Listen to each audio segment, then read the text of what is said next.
welcome you to Wallace-Wade Stadium. Game 2 of our ACC Network tripleheader and the second Big Ten ACC game of the day. It's the 21st meeting all time between the Blue Devils and Wildcats, tied at 10. And old friends David Cutcliffe and Pat Fitzgerald meeting for a sixth time. And we've got temperatures in the upper 80s as we greet you from the fabled Horseshoe here on the West Campus today, where Northwestern and Duke meet, and both schools find themselves at 1 up and 1 down in this young campaign. And we welcome you upstairs. Great to be with Roddy Jones. Larisha Harris will join us in just a moment. Good thing fall starts Wednesday. It's warm here at Brooks Field at Wallace-Wade Stadium today. And both David Cutcliffe and Pat Fitzgerald said this week, Roddy, they know the importance of Game 3 in their seasons. Yeah, they absolutely do. Pat Fitzgerald and his team played a Power 5 opponent in Michigan State Week 1. He wants to see how far they've come. Meanwhile, on the other side, David Cutcliffe sitting there against his first test against one of the big boys. Northwestern's going to come in here and be physical. He wants Duke to match that physicality. Well, and we know Duke brings one thing to the table. That's the ACC's leading rusher, Plum Branch, South Carolina's Mateo Durant. Well, there aren't many people coming out of Plum Branch, South Carolina, but they had an excellent export in Mateo Durant. He's a big back with great long speed, excellent vision, and the acceleration to find those holes in that zone scheme. I'd expect him, just like EJ said a second ago, to get 20 to 25 carries today because he is a game breaker. So let's take a look at our running back spotlight brought to you by Arby's. Look at what Mateo Durant did against Charlotte Week 1, and on the other side, Northwestern Week 1 gave up a ton of rush yards to a former ACC transfer and Kenneth Walker III. Well, and Larisha, the only guy who's not as familiar to Duke fans as maybe Mateo Durant or Kenneth Walker might be Northwestern's quarterback. Hunter Johnson, a former Clemson signee, makes his return. Yeah, Hunter Johnson has been through the fire, to the limit, to the wall. It's been quite a journey to QB1 for the young man who actually went to Clemson in 2017 as a former 5-star recruit. He later transferred to Northwestern in 2018 but had to sit out due to the NCAA transfer policy. His very first year in 2019, it didn't go according to plan as injuries and other family matters played a role in his physical and mental ability. He told me he just couldn't focus on football at the time. Fast forward to present day, Hunter is making his third start of the season and says the fun and the excitement for the game has returned. Wes? All right, Larisha, thanks very much. He had career highs in their season opener, Roddy, in the loss to Michigan State that you mentioned a moment ago. Well, the Blue Devils have won the toss and have elected to defer, so Charlie Ham will tee it up. And Northwestern, with Hunter Johnson at the controls, will touch it first. And Ray Nairo, who was involved in a little bit of a punt return debate this week with Brandon Joseph and also Bryce Kurtz of the Wildcats, is deep to receive.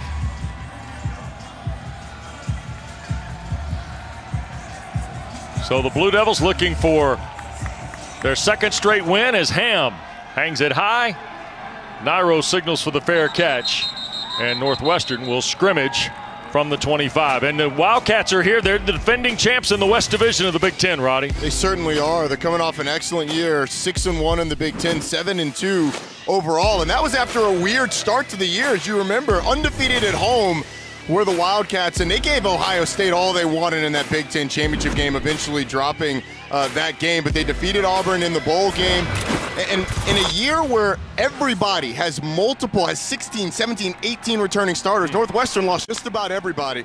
Hunter Johnson at the helm. Yep, and he's got Evan Hull with him in the backfield, sophomore from Maple Grove, Minnesota, who's off to a fine start in his own right. And we got a flag and delay a game, I think, starts the ball game for Pat Fitzgerald's team. Offense, 5-yard penalty, remains first down. I'm not really sure how that happens, Wes. I mean, you practice the first play of the game over and over and over. They were just a little slow getting out there, a little slow on that shift and putting themselves behind the chains. So it is 1st and 15, and Johnson to throw on first down. Middle of the field and incomplete.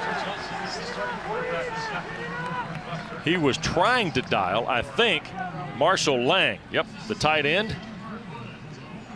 Charlie Mangieri, Trey Pugh also in that order for Coach Fitzgerald. We're going to see a lot of tight ends. You'll see the three that you just mentioned sometimes on the field at the same time. Now you've got two of them out there. Here's 2nd and 15. Hull's first carry and a play made behind the line. Jamark Woods, the Michigan transfer, into the act early for Duke. You're going to see Jamark Woods hanging out around the line of scrimmage and at linebacker level a lot. He's coming off that right edge. Pursues the play well. They were trying to run a counter to the near side. Jamark Woods gets Evan Hull before he's able to get anything going, and this is where Duke can start to mess with you. I'd expect them to be pretty conservative with their call on 3rd and 16. Northwestern 5 of 13 last week in the win against Indiana State. They're 9th in the Big Ten on 3rd down. Johnson on 3rd and the full 15. And he'll cut it loose and offline for Malik Washington. Well, Wes, before I said that, I should have thought about who is Duke. Duke is a press man, aggressive team, so they send pressure. They're able to get linebacker into the backfield. That was Dorian Meusi. He's able to put pressure on Hunter Johnson. The ball has to get out quick, and Duke's got its first 3 and out. So Josh Blackwell is deep to return the punt, averaging 9.3 a return. And Derek Adams is set to punt it away for Northwestern after a 3 and out starts the ball game for Duke on defense. And a high, tight spiral. Blackwell signals for and makes the fair catch right at the 40-yard line, and the 3rd career start for Raleigh native Gunnar Holmberg here, Roddy. He's a guy that came in 2018 when Daniel Jones was a starter, had an injury in 2019 that forced him out. 2020, he had to back up Chase Bryce. The transfer comes in and takes a spot that he thought was his or thought was going to be his. But the way he responded is what's really impressed his coaches and his teammates. He just went to work, matured while watching Quentin Harris on the bench and Chase Bryce. And now he's got the starting job. And the thing that he's done, Wes, he's taking care of the football. Sure has. Mateo Durant with him, sidecar left. First play of the game, a play fake. And here's Holmberg going to tee it up deep, looking downfield for Harding, who catches it. And he's brought down inside the 10 of Northwestern. Right over the top of Rod Hurd for 50 yards to Darryl Harding. Well, Duke anticipates that Northwestern is going to sell out to stop Mateo Durant. They do. You get one-on-one coverage on the outside, and Darryl Harding wins. 1st and goal for the Blue Devils, and Durant tries to get to the edge and cannot. Great play over the top. And it was the backup at tackle, Jeremy Miser, who takes Durant down for a loss of a yard. 2nd and goal at the 11. Here's Holmberg looking for Bobo, left side, jump ball to the corner, and overthrows incomplete. Rod Hurd there defending, but let's go back to the throw that started the series for the Blue Devils. First play of the game, you see the play action, sucks up the safety. That's number 22, Bryce Jackson. And then over the top, it's Rod Head and Darryl Harding. Harding runs right by him. An excellent throw by Gunnar Holmberg, just laying it out there so his receiver can run under it. So here is 3rd down and goal. Holmberg to throw. This is Durant out of the backfield. Got a block at the 5 and a touchdown. Graham Barton paving a little road for Mateo Durant's score. He's not paving a road. He's paving a highway, Wes. I mean, that is a tractor trailer coming over. Big fish eat little fish. The big offensive tackle against a defensive back. And, man, I don't know who it was that got pancaked for Northwestern. We're going to have to see that on replay because he was enveloped by Graham Barton. But I feel bad for that man. Holmberg to Durant. And the scoring underway here in Durham.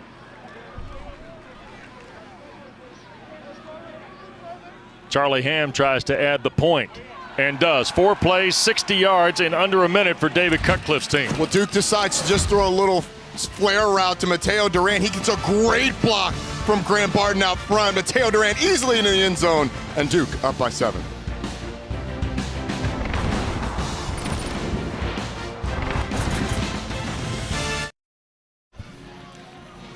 $7-0 Duke. Split screen. Mateo Durant, just his 3rd career touchdown catch. And why are we showing 62 here? Because 62 got him a pancake, Wes. And I'm not just talking about a regular pancake. I'm talking about a giant flapjack stack that he just got. I mean, that's one that you're going to play over and over. We're going to play it for you in a second. Stick around, folks, because we're giving some offensive linemen some love. Ray Nairo deep to receive for Northwestern, who very quickly in just 4 snaps in 51 seconds finds itself trailing here in Durham. And there'll be no return of the ham offer there. All right, let's take a look at this. I want you to watch the left tackle, number 62, Graham Barton. Don't even watch the ball. Watch Barton go out, and he's going to get on Rod Hurd, this cornerback in West. They used to say big fish eats little fish. That's what you're supposed to do when you got an offensive lineman taking on a defensive back. Don't play games with him. Don't dance around. Run right through him. Mateo Durant did the easy part. Graham Barton did the hard part. Well, and now, Roddy, a team that had been held scoreless through 2 ball games in the opening period has a 7-0 lead. Yeah. Aggressive start for the Blue Devils, really on both sides. Now Johnson and Northwestern try to right the ship. Long throw for Hull on the wheel route, and it's broken up on the play. Blue Devils got Mausi back there from his linebacking spot. He plays the weak side. Boy, did a good job staying with the running back, Evan Hull. Well, you know what you're going to get with Duke. You're going to get man-to-man coverage. So you motion Hull out. You get him one-on-one with a linebacker. And Hunter Johnson's just got to put that ball out there. He underthrows it, gives Mausi an opportunity to bat it down, and he does. So Hunter Johnson so far has found himself 0 for 3. And here is Hull on the ground, and he got hit high right as he got to the line of scrimmage by Ben Fry. This Duke defense is a defense that's going to load up the box and make you try and throw the ball deep with that press man coverage. But you saw right there in the middle, Fry doing a nice job shedding the block, making a great play. And again, here's where Duke can mess with you. They've got a lot of guys hanging out around the line of scrimmage. You've got to figure out who's coming and who's not. 3rd and 8, that's Stephon Robinson, the Kansas transfer in motion for Northwestern. Here's Johnson, hit as he throws and offline looking for Kurtz, incomplete. Dwayne Carter, he and Gary Smith starting inside today for David Cutcliffe's team defensively. He's the one that got to Hunter Johnson to force the errant throw, and another 3 and out for Duke defensively. Big number 90, Dwayne Carter, has been as good as anybody early in the year for Duke on this defense. In the middle of the defensive line, he's been fantastic. And you saw the push there, and 2 straight 3rd downs. They're able to create pressure on Hunter Johnson. You get an incomplete pass. So here is Adams to punt it away to Blackwell. And the Blue Devils, watch Derek Adams hammer one to Blackwell. Fields it inside the 20. Did he kick it too far? Blackwell back toward the 30-yard line before he got a shoe top tackle. 55-yard punt. And the return will put the ball for play right around the 30-yard line. 7-0. Let's check with Larisha. Well, you guys mentioned Ben Fry. I had the opportunity to speak with him, and I learned that he's a dual sport athlete. And what he brings to the team, the coaches says he brings a mentality, a mindset, an edge that just cannot be matched. He has been competing in wrestling since the 8th grade and middle school, and says the sport has really helped him in football and in life. He said wrestling is one of the most challenging sports he's ever been a part of. Here's Gunnar Holmberg trying to back up that defensive effort. First catch of the day for Jake Bobo as he got inside the corner. Cam Mitchell out near midfield, and the Blue Devils on the move here. We asked the coaches earlier in the week, hey, are these receivers excited? You know Northwestern's going to sell out to stop the run, and Jeff Ferris, the offensive coordinator, said, yeah, they've been accepting the challenge all week. 19 yards on the throw. Here's Durant around the edge looking for a block into Northwestern territory. Banged out of bounds at the Wildcat 30-yard line. Maybe the 29 ends up being a 22-yard run, and you got to look at what Mateo Durant's capable of there. Yeah, speed around the corner. Again, great seal blocks on the outside by this offensive line, and Durant able to get a big chunk. Duke playing with some tempo here, Roddy, on this second possession, leading 7-0. That's Calhoun, and here's Holmberg. Looks now going to overthrow the intended receiver, Dalmolin. Dalmolin, the tight end who's working with Jake Marweedy, was wide open. Yeah, he was. He runs that little drag across the field, and then coming up, he starts on the right side of the screen, kind of gets out of that trash, and then turns it up. It's like a wheel from the opposite side, and Holmberg just overthrows him. So now, 2nd down and 10, the ball at the Wildcats' 29-yard line. Quick throw in the flat. First touch of the day for Calhoun. Around the edge and close to another Blue Devil first down. Mitchell shoved him out of bounds, 9-yard play. Duke has been really physical on the perimeter. You see Calhoun there threw an excellent block on that play, but that physicality, I mean, Graham Barton on a defensive back is one thing, but these receivers throwing excellent blocks, helping out Mateo Durant.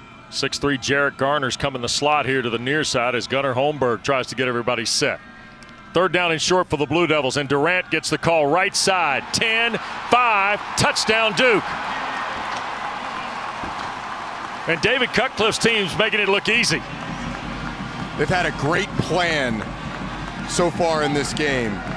Getting Mateo Durant involved, getting these receivers involved. You've seen Daryl Harding make a play. You've seen Jake Bobo make a play. Saw Jalen Calhoun make a play. But Mateo Durant's the finisher for this team. Both times they've gotten close. 21 has punched it in the end zone. 5 plays, 70 yards in a minute 16. 7th touchdown run of the year for Durant. In 2 1/4 games, Roddy. I don't think Cutcliffe could have scripted it any better for his team today. He certainly couldn't have. And Mateo Durant, again, the finisher. As they've gotten close, you go to your big number 21. The offensive line opens up a big hole for your excellent running back. Outruns the safety Bryce Jackson. Mateo Durant twice in the end zone to put Duke up 14-0.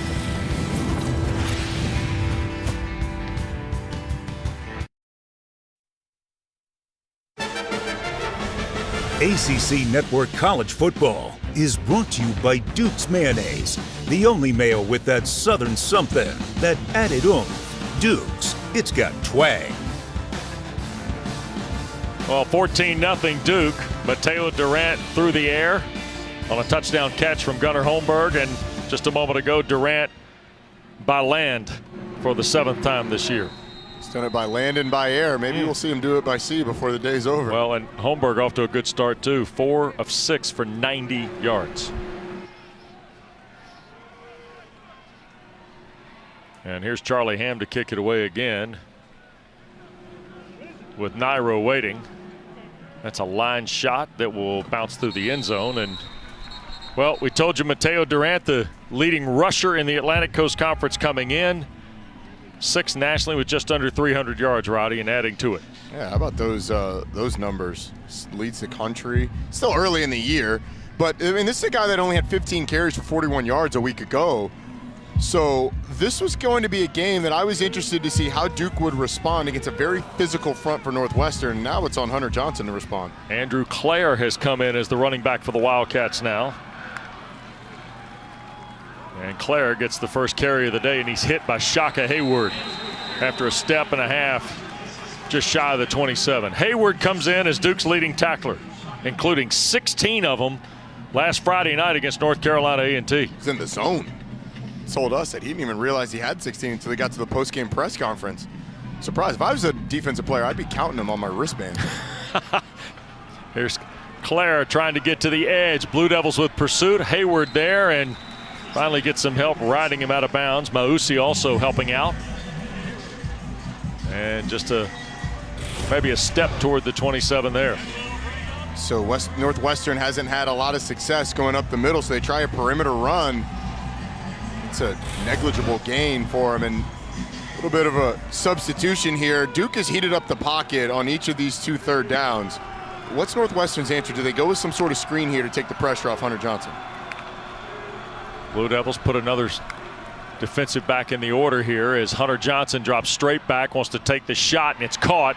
Grab made by Malik Washington for the first down at the 39.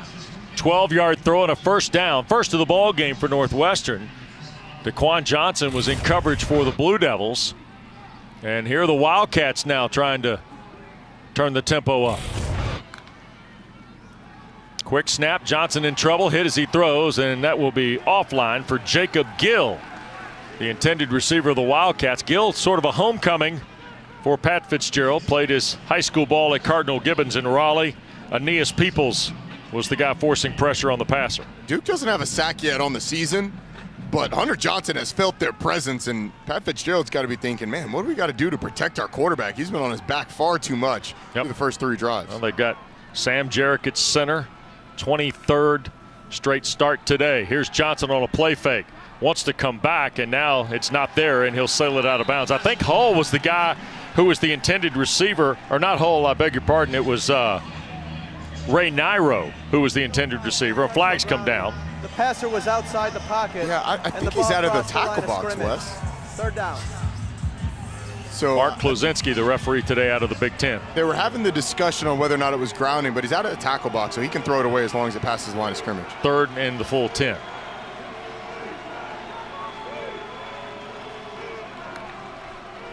And we got movement.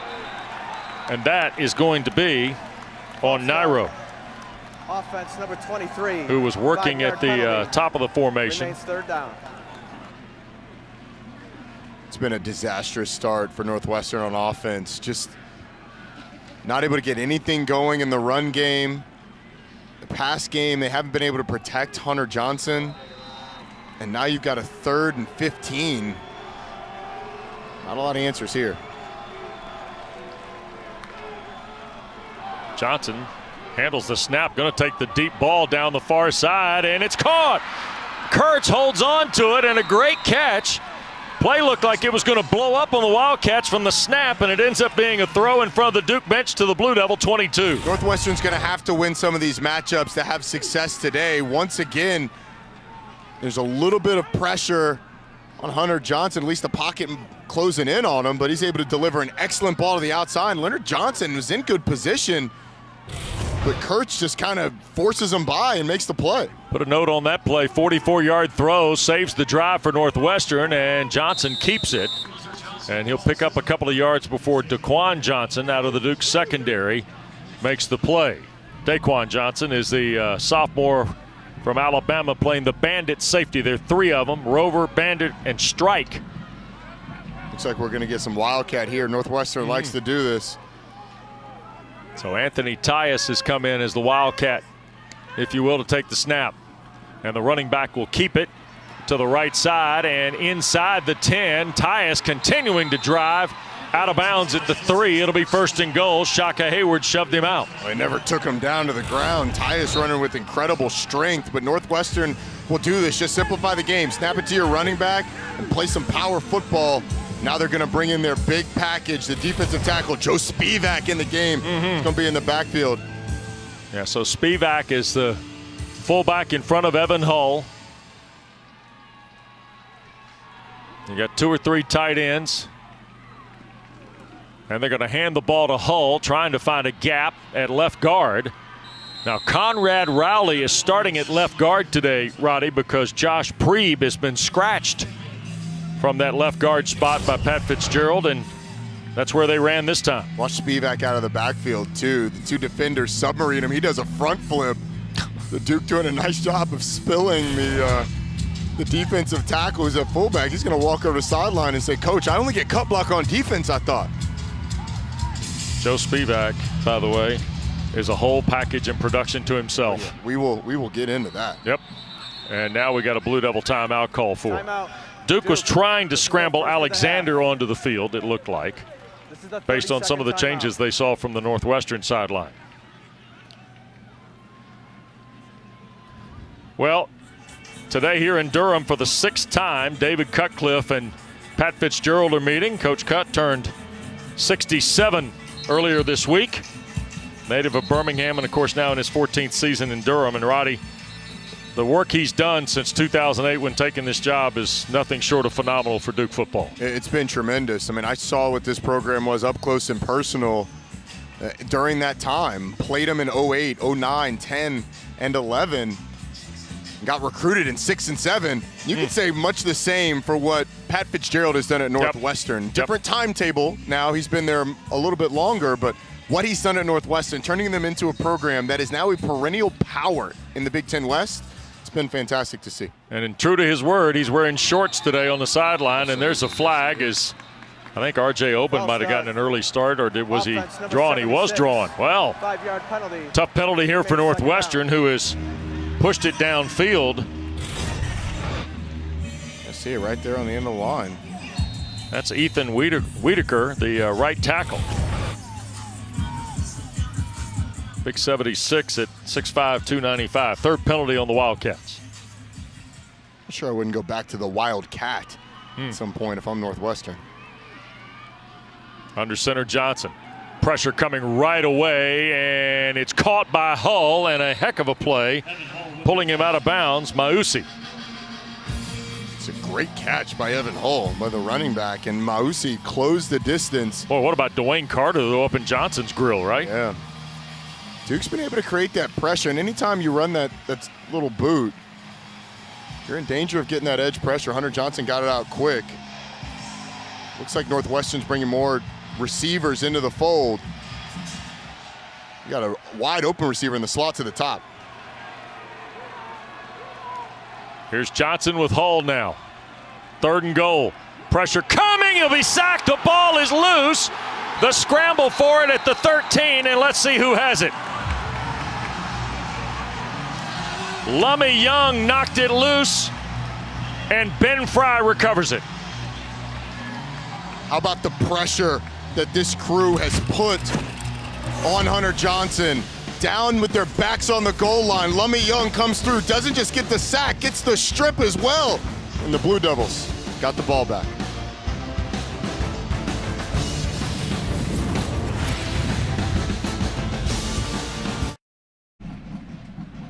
Well, Blue Devils force a Northwestern turnover as we rejoin you from Durham, and the Duke lead is 2 touchdowns, thanks in part to the efforts of Lummy Young and Ben Fry. Details in a minute. Here is Gunnar Holmberg on first down. Quick throw to Bobo on the perimeter. He'll cut inside, and he's got a first down to the 27-yard line. But let's go back to the Northwestern possession here. You tell me how this works, Roddy. Yeah, Wes, so this one's on the quarterback. Duke has got 7 guys up near the line of scrimmage. You've only got 6 blockers. So when Lummy Young comes off the edge, you know you can't block him. He's free. You either got to throw the ball away, scramble, but you definitely got to protect the ball. So that one's on Hunter Johnson. Here's Holmberg again, dumping it out of the backfield. Look at Durant catch and go across the 30 toward the 32 before Peter McIntyre runs him out. First turnover forced by Duke this year. And Wes, it's an excellent play by Duke and an excellent play by Lummy Young. I get what Hunter Johnson's trying to do there. He's trying to give enough time for his receiver to come open on that pick route, but you got to give up on the play or scramble to create the time for that route to develop. One or the other. You can't just stand there. You certainly have to protect the football. And another grab for Jake Bobo ahead of the All-America safety Brandon Joseph. And here's Duke on the march again with just better than 6 to go in this opening period. Play fake. Deep shot downfield. That's Jarrett Garner, and he's overthrown. A.J. Hampton was with him in coverage. You just feel, though, Wes, like there's a lot of confidence on this Duke offense, both from Gunnar Holmberg. The offensive line is blocking like they've been issued a challenge of physicality. Even the play calls from Jeff Ferris, the offensive coordinator, just feels like a confident group that is in a rhythm. They've got a good feel of what Northwestern's going to do. They've got answers. See, Jordan Waters is checked in now with Holmberg for second in the full 10. And a quick throw to Waters out of the backfield. And he will get to midfield and pushed out of bounds by Hurd, along with Bryce Gallagher, the middle linebacker. Gunnar Holmberg's been perfect on 3rd downs to this point. You've got a 3rd and 5 going with tempo. Northwestern struggling to line up. Waters stays in the game. Wildcats only bring 3. There's a quick throw, and he was looking for Marweedy, the tight end.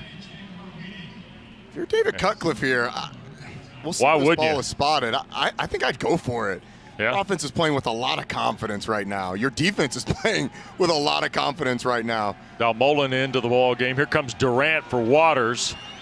Northwestern's going to bring Sean McLaughlin in at one of the end spots here. Adetomiwa Adebayor, number 99, was taking his sweet time getting off the field. Soft jog. Yeah, barely. Here's 4th and a yard and a half. Durant, first down and more. Toward the Northwestern 41 goes Mateo Durant. And the drive alive for Coach Cutt and his Blue Devils. Absolutely love the decision to go for it. Love the call. Just a quick inside zone play up the middle. Mateo Durant finds a little seam, is able to get you the first down. What did Pat Fitzgerald say earlier this week? Durant impresses him with his vision, but also his ability to attack the soft spot. Yep. He knows where the spot is, and he gets there. Yeah, and when he puts his foot in the ground, he's got as good acceleration as anybody in the conference. He's out, Waters back in. Holmberg clutched it and then tried to zip it inside to Eli Pancol and a marker down.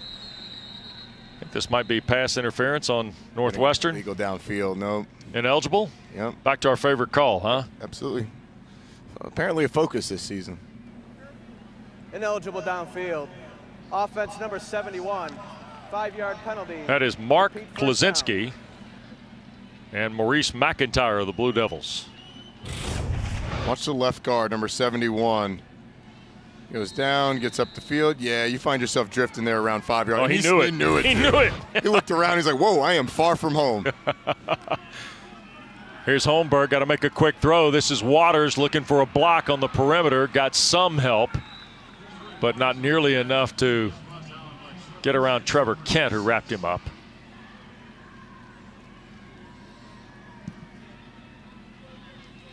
And Duke stays in this no-huddle set, Roddy. I think it's been pretty good to him in the opening period. It has been. They've, again, found a lot of rhythm in this game offensively. This really the first adversity that I can remember where they're 1st and 15, now 2nd and 14. Holmberg looking for his 11th completion here. Dances around in the pocket, now back here to the near side and slips it in the middle of the field to Bobo, who picks up the first down.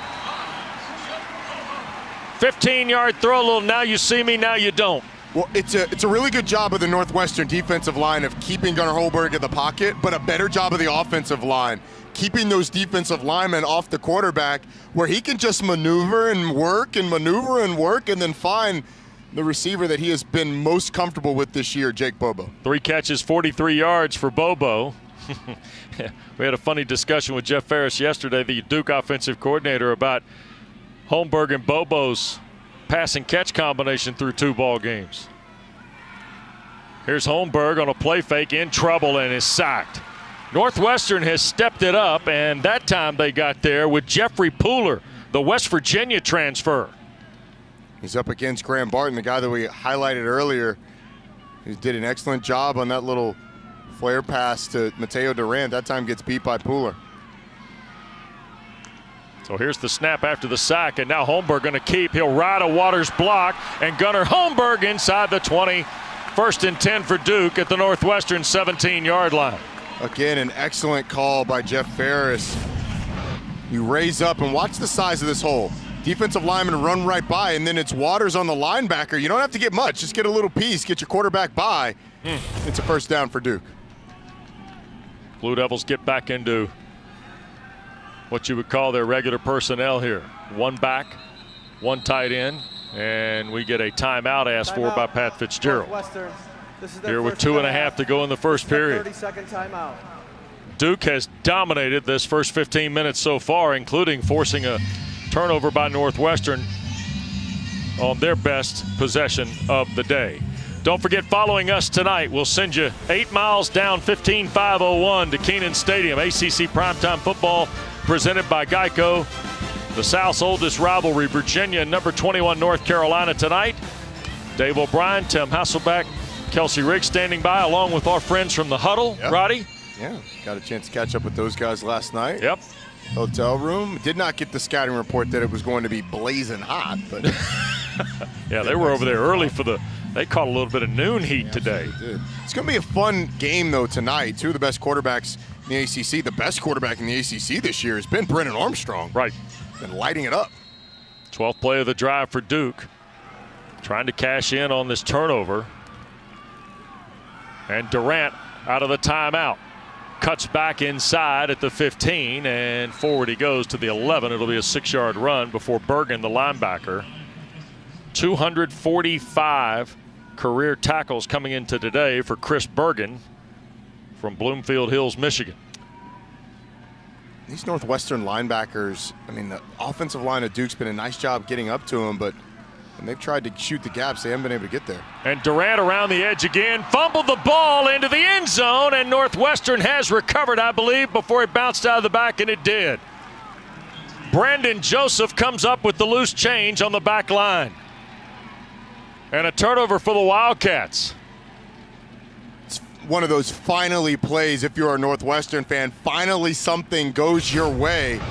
After the turnover by your quarterback, Mateo Durant has an opportunity get close to the end zone. A nice job there on the edge. Looked like number 34, Xander Mueller, that punched that ball out. Gallagher on the inside. Excuse me, that was 24, Rod Hurd, that punched it out. Gallagher coming from the inside, and you see he actually punches it. I mean, that is a full-on coached move right there. An excellent job by Hurd. Yep. He knows he's going to get the linebacker securing the tackle, take a swipe at the ball, and he ends up making a play for his team. So Joseph, who's got 6 career interceptions a year ago, picks up the fumble in the end zone. Northwestern starts from its 20 with Hull plunging into the line. As we're inside the final 2 minutes of what's been a pretty fast and eventful first quarter of play. Very eventful. And mark that one down if you're Duke. You are basically on the 3-yard line going in. If you get tackled right at that spot, ends up being a turnover in the end zone. Let's see if Northwestern can take advantage. Johnson, a little play fake, dumps it to Hull here at the near side, and boy, what a lick that was. Goodness. Dorian Mausi dropping the hammer. So running back, I always hated these. When the linebacker has the angle on you, you're there on the sideline, you just put your head down and try and go. And wow, we saw a play like that the other day called for targeting. Yep. Here is Hull slipping through, and a flag gets thrown in. And I think we'll have hold on the Wildcats here. Holding. Offense number 69. 10-yard So the penalty. hold Repeat first down.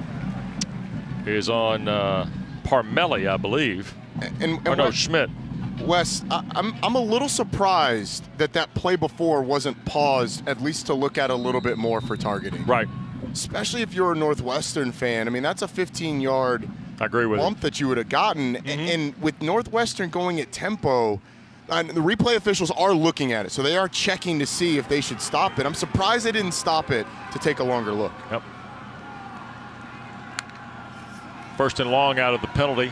Quick throw by Johnson. Intercepted on the backside. Jeremiah Lewis at the 10. And flags are thrown as Lewis is tackled at the 3.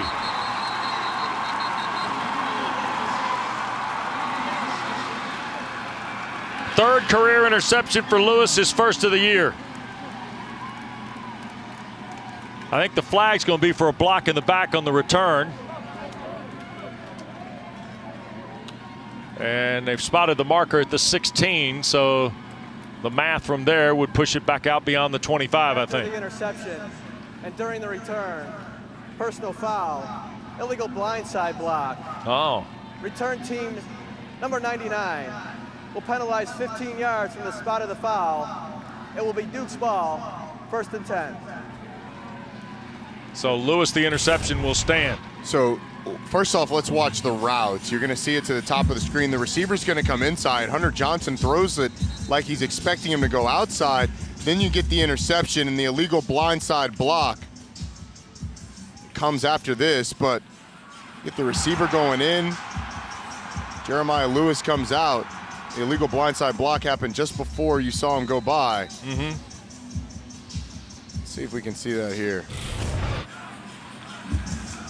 The illegal blindside block was a big play, but again, like, just a lot of momentum gone from Northwestern side. Holmberg and wide open Durant at the 15, tackled inside the 10 at the 9 by Azama. 22-yard throw, and just like that, we're at 1st and goal again, Roddy, for Duke. And once again, Duke's got the right play call against that defense. Mateo Durant, nobody takes him up the sideline. Duke's right back where they started. And here is Jordan Moore in now at quarterback, the young man from Maryland.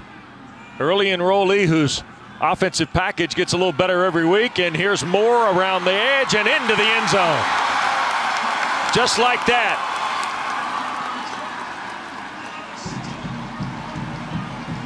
Boy, they make it look easy. So 2 snaps after the interception, Duke's in the end zone with their 3rd score in 4 possessions. Duke's offense has Northwestern's defense on their heels. Seems like every button they're trying to push is working. This time you bring in the freshman Jordan Moore, who scored on his first, on a big run on his first college play. That one not nearly as long, but it didn't have to be because it ended in the end zone. Charlie Ham's point after is good. 21-0, the Blue Devils. And the Mateo Durant fumble doesn't come back to hurt them at all. They get the turnover, you get more going around the left side. Nobody keeps contained. It's as easy as it gets. Duke's offensive line has done an excellent job getting to the next level, getting to the perimeter to throw these blocks. Jake Bobo fired up with his quarterback. And the coaches are really excited about that young man. Hey, Blue Devils have been in the quick strike mode. Yeah, they have. Scoring drives of 51 seconds, 116 and 29 seconds, Roddy. And at this point, if you're Duke, the big thing that you want to do, number one, offensively, you got to keep the pedal on the metal, pedal to the metal. You got to keep the pressure on Northwestern on defense. But when Duke's defense takes the field, I think you do the same thing. You keep the pressure on Northwestern. Hunter Johnson is a little rattled at this point. He had the fumble, he had the interception. Right. So keep the pressure on him. And Gunnar Holmberg, a nice first half, 12 of 15, 169 and a touchdown. Very efficient. Yep. Here is Charlie Ham, again trying to hang it up for Ray Nairo. It'll be through the back of the end zone. Northwestern starts from its 25, Larisha. But Roddy, you said how excited the coaches are about the freshman quarterback, Jordan Moore, and they definitely are excited about him. And they even said he's wired a little differently. That's because he comes from a military family. His dad recently retired from the military. His sister goes to Army. And they said, you know, if you coach him in a serious way, if you go hard at him, he loves it. And the coaches also say he's serious about going into some branch of the service once he actually finishes playing football. He's serious about scoring, too.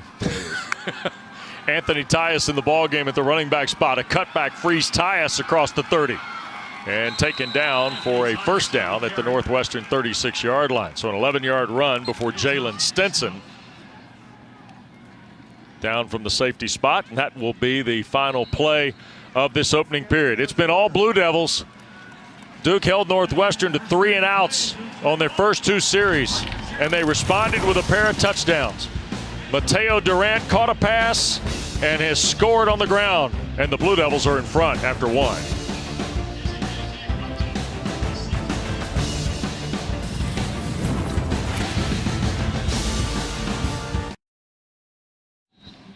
Well, we go quickly to the second quarter, and right back to work goes Hunter Johnson and Northwestern from their 36. And the first down give is to Anthony Tyus, and he got hit right by Ben Fry. Fry has been in the mix a lot here early. The amount of penetration that this defensive line has been able to get, and that's against Skoronski, Peter Skoronski, the left tackle they're really excited about. But it's got to be alarming for Northwestern. Hunter Johnson has been under incredible pressure, and in the run game, this defensive line has lived in the backfield. See, they move a tight end in motion. 3 receivers. That is Nairo in motion. Now they're going to try and throw, and it's intercepted. Lummy Young has come up with another one. Forced to fumble. Now has picked one from Hunter Johnson. And Hunter Johnson just picks the wrong throw for that receiver, for that route. Lummy Young is sprinting under the route, but if you put it over, if you put some air under it, now you're going to have to get it down before the safety gets there, but if you put some air under it, you've got a shot to hit your receiver. He tries to zip it in there, and it gives Young an opportunity to make the pick. It's an excellent play by Lummy Young, flipping his hips, great ball skills, but Hunter Johnson, just the wrong throw in that situation. 3 turnovers, 2 3 and outs, and then a fumble, an interception, now another interception. And Jordan Moore has come back in at quarterback for Duke, who starts from the Northwestern 49-yard line with Mateo Durant. And Moore going to keep it, tries to shift, and falls forward for a yard. Well done by Peter McIntyre, the Wildcats linebacker. See how many snaps Jordan Moore gets here. He definitely provides a spark. Will they trust him to throw the football? That's going to be a big question. So I think Northwestern's going to load up to stop the running quarterback. Yep. So here's Moore. He is going to throw right in the seam. Cole Finley, the big tight end, inside the 15 of the Wildcats. Brandon Joseph knocked him down around the 12. Well, you've got a safety and a linebacker over the slot receiver. Nobody's there to account for Finney up the seam. Jordan Moore delivers an excellent throw. I mean, that's the easy pitch and catch. 36-yard throw. Here's a fake toss, and now Moore trying to pick a spot and goes nowhere. Right into a stack. Jeffrey Pooler, who made one play behind the line, has one at the line of scrimmage here for the Wildcats. I have loved the play calling by Duke today. I mean, every single time Northwestern makes an adjustment, Duke adjusts back with a big play. 2nd down and 10. Moore running all the way here inside the 10. Will get maybe push the 8. Gain of about 5. Watch this. You're going to see Finney on the right side of your screen. Nobody's there to account for him. It's a 2-safety look, and either a linebacker's got to carry that guy up the seam, or you've got to have somebody coming from outside to account for him. Big 3rd and 7 here for Duke, and Moore hits the cutback and falls forward to the 5. Again, if I'm David Cutcliffe, I think you've got a 4th and 2 here. Go for it. He's going to take the points, but man, it's tough not to mash the gas here, Wes. Yep. They've been able to do everything. It's a little bit further than 2. It's about 4th and no, it's about 2. Just trying to give him the benefit of the doubt. Well, here's Charlie Ham, who's made a field goal last week against North Carolina A&T of 36 yards. This is 23. Jackson Hubbard will hold. John Taylor handles the snaps. And the try is away from Ham, and it is good. 23-yard field goal. Duke has scored in 4 of their 5 possessions.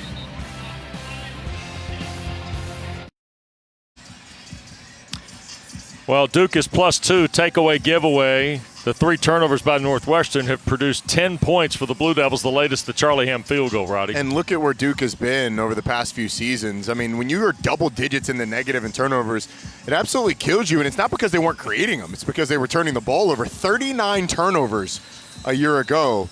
And Matt Guerreri, the defensive coordinator, who's kind of hit, there he is. Nice. He's got to be pleased with what he's seen. 3 takeaways for his team here today. All action. Matt Guerreri. A lot of excitement. Both of these coordinators. Yeah, he young, and Jeff Ferris both. Very exciting. Ray Boyette, throw him in there too. Oh, yeah. Your old battle mate, right? Yeah, there you go. End over end kick. Nairo going to get a chance here inside the 5 for Northwestern. And whoa! Flipped over at the 15. Blue Devils did a nice job with it.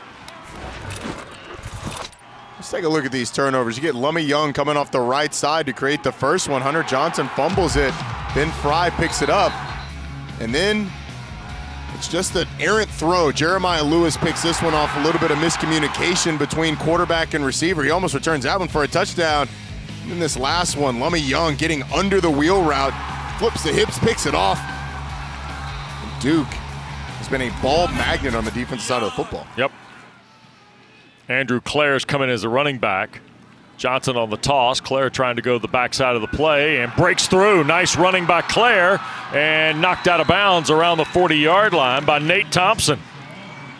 Good hard run by the grad student from St. Louis, Missouri, Andrew Clare of 25 yards. If it wasn't for Nate Young, he'd have been going for a lot more. Look at the two offensive linemen getting out front.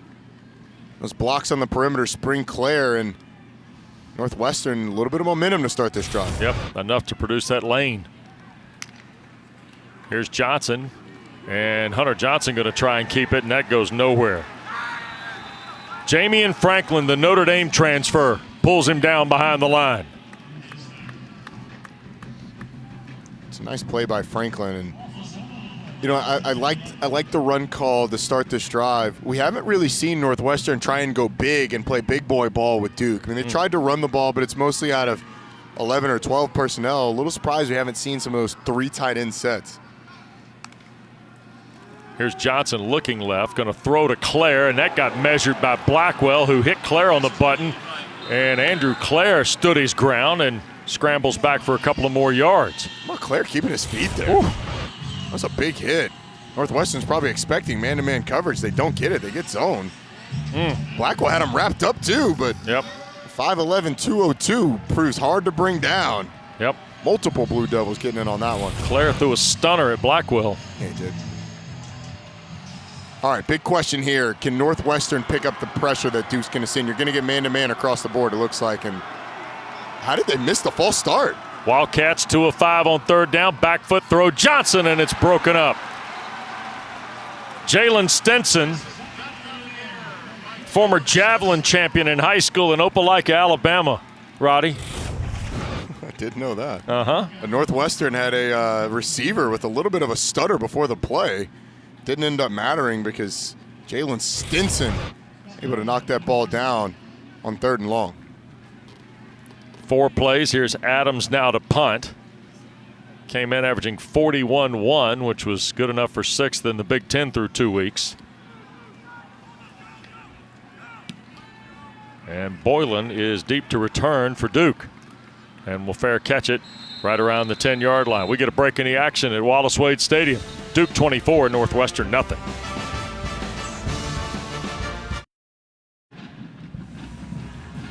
Well, big lead for the Blue Devils. 24, the difference on Northwestern with 10 and change to go in this first half. And Roddy, David Cutcliffe, who's got to like what he's seen so far, he's put this thing together at Duke, and it's seen different kind of evolutions along the way. Yeah, it has. When he got here a couple years before, they were 0-12, so 15 wins in his first 4 seasons without a bowl appearance. But he was building towards something, Wes.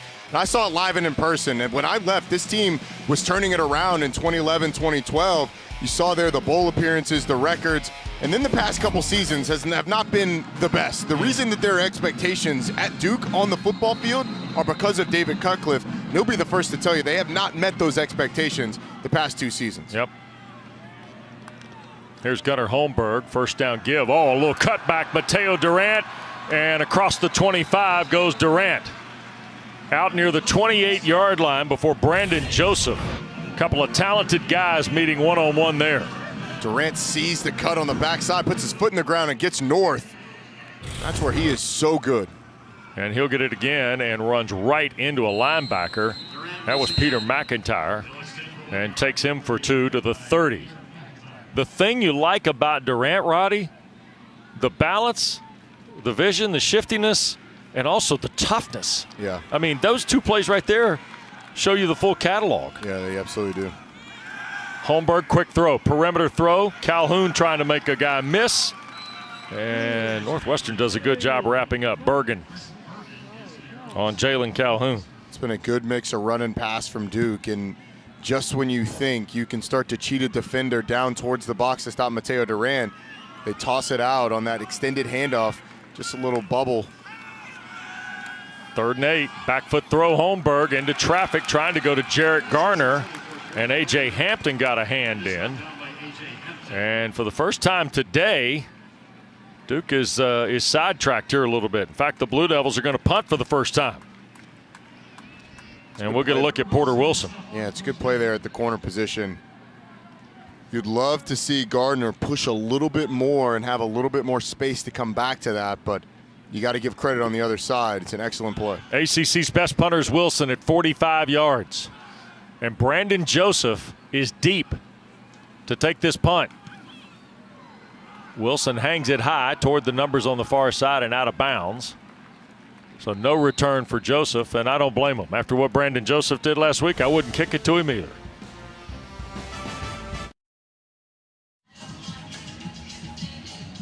Welcome you back to Durham, where Duke leads 24-0. Don't forget, it's the Extra Yard for Teachers salute as part of the College Football Playoff Foundation. It brings college sports together to support and honor great teachers across the country at games and on social media. So far, the donation totals $20,000. And to learn more about Extra Yard for Teachers, follow at CFP Extra Yard. Out of the punt, here's the give to Hull around the edge. Best run of the day for Hull.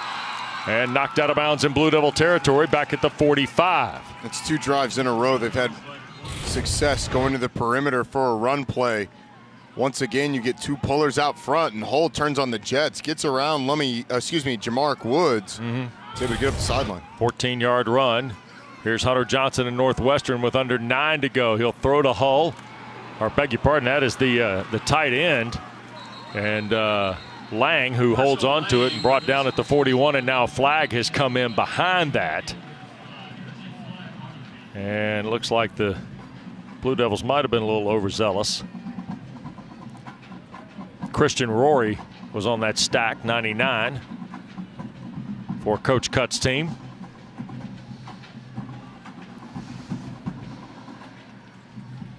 And Mark Klaczynski. Play was over. Unsportsmanlike conduct. Defense number 99. 15-yard penalty. Automatic first down. This is number 9's first unsportsmanlike of the game. You see Rory. I don't know. Either they got the wrong number or it was before that happened. There was nothing wrong with that. Ball to the 26 after the penalty. Here's Johnson looking to throw. Running out of landscape and finally out of bounds. Shoved out back at the 28. It'll be a loss of a couple. Aeneas Peoples, sophomore from nearby Raleigh, was in full pursuit. He's trying to turn the corner, but just throw it away. Don't cost your team a couple yards by running out of bounds. That's a sack too, Wes. Just throw the ball away. These yards are important. The offense has struggled. All of a sudden, 2nd and 12 now for Northwestern. Johnson on another play fake, backs up, throws, intercepted. Leonard Johnson comes away with his 5th career interception. 4th turnover the first half. Hunter Johnson coming back to ACC play, and you can kind of see that the pressure has gotten to him. He's backpedaling the entire time before he throws that. There's no pressure in front of him, and then just wings it, locks onto the receiver, doesn't look at all at where the flat defender's going, and once again, flat defender ends up right under it. It ends up being cover 2. The corner's sitting right there. Backs up, and boom, and you saw Johnson as he's wandering back further and further. As he throws, he's throwing it off his back foot. Leonard Johnson's there the whole time. Ball ends up right in his hands. 4 turnovers in the last 5 possessions for Northwestern. And a miserable first half for Hunter Johnson.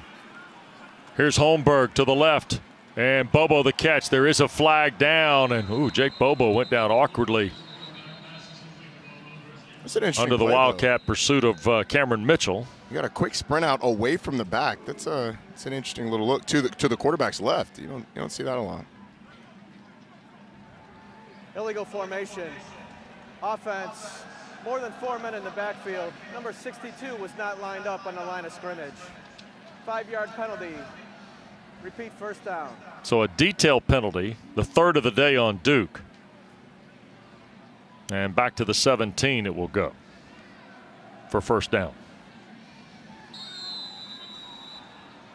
Holmberg is 13 of 17, Roddy. They take away the catch there for 170. And here's a little tunnel screen, and Calhoun trying to go to work. Spins from 1, a stiff arm of another to the 23. It's a pretty exciting 6-yard gain. A little bit of everything for Jalen Calhoun, right? Yeah, you got Chris Bergen and Peter McIntyre on the tackle, and it took a number of Northwestern defenders to even get to that point. You got the B button, the X button. Yep, the left trigger. Yeah, left trigger. All of it. Yep. Here is Durant cutting back. Mateo shy of the first down. Azama the tackle out of the secondary. Roddy, Durant runs so well that sometimes does he get ahead of himself if he keeps it to the right there? If he doesn't worry about cutting it back and just keep pressing the side? I mean, do you have to think about that as a running back? Yeah, you do. Typically on 3rd downs. On a 2nd down, you give him a break for trying to make a big play. Here's Durant left side, and he will plow across to the 33. That's a first down. But part of being a running back is knowing when to take those chances. Sometimes you're going to get them, and sometimes you don't. But as a running back coach, as long as it's not a 3rd down and it's costing you a first down or a turnover, then you let your running back try and do that because he'll break his fair share of those. Durant's got 89 yards on 10 carries, a rushing score and a receiving score in this first half. Long count from Holmberg. Play fake, pressure coming. Able to elude the pressure. Now looking for some help, and will throw it out of bounds. Smartly done. Closest receiver over there was Harding. Adabare, the defensive end, was the guy pressuring Gunnar Holmberg. And the reason I ask is because we hear about quarterbacks forget the throw, go to the next play, right? Yep. And with a running back, same mentality. It's the same thing. You know, as people will quickly remind you, Barry Sanders has the most career negative rushes of all time. But you live with that because those chances that he takes, he breaks his fair share. Jordan Waters back in the ballgame in the backfield. And this is another screen, and Pancol up the field to the 40. It'll be 3rd and about 3 for Duke as we go inside of 6 minutes to play in this first half. The Blue Devils, who lost at Charlotte to open the season, came back last week and, quite frankly, struggled early against North Carolina A&T. Sam Washington's done a nice job with the Aggies at FCS. And here is Gunnar Holmberg on a keep, and he's got the first down, sliding shy of midfield to keep the drive alive on a nice hard run for the Blue Devils. And it's been all royal blue here in this first half. 100% of it. And the blocking, the mobility of this offensive line has been on full display. Holmberg from the pocket, and the throw caught Bobo, and into Northwestern territory at the 46 is where he's finally tracked. Jake Bobo has been getting a workout in terms of catches, leads the league in catches per game, at least was tied for it coming into this game. There's another throw, Bobo another catch, and he will go to the 40. Big hit from Azama. Watch this route by Jake Bobo. He's on the outside. You see the stutter, and then the press back towards the quarterback, back down the stem, catch the football. It's an excellent job. I bet the discussion with Jeff Ferris and his quarterback and wide receiver about their supply of throw and catch in the first couple of games was interesting this week, because it looks pretty good, by the way. Well, at times, we talked to him about it yesterday, and he said, sometimes Gunnar just likes to go to Jake. Doesn't always, it's not always the read, but. There's 3 straight. And the ball caught shy of the 35. So Bobo on the back end, and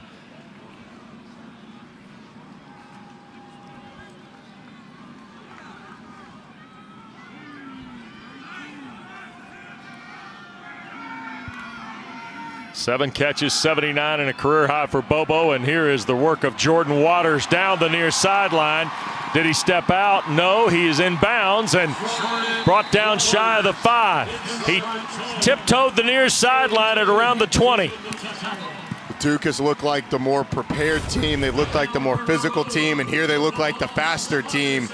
See the pursuit coming from inside out. 16, Brandon Joseph's not able to get there. Number 32, Bryce Gallagher's not able to get there. Finally, they corral him.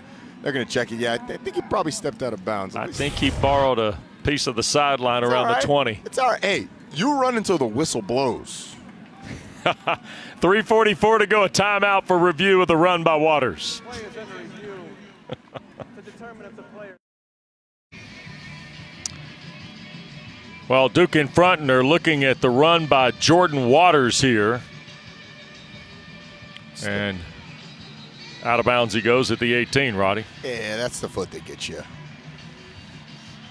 But check this run out against Charlotte. Anytime we've got a chance to see a guy get bodied on a stiff arm, we're going to do it. Get out of here. Get off me. No, sir.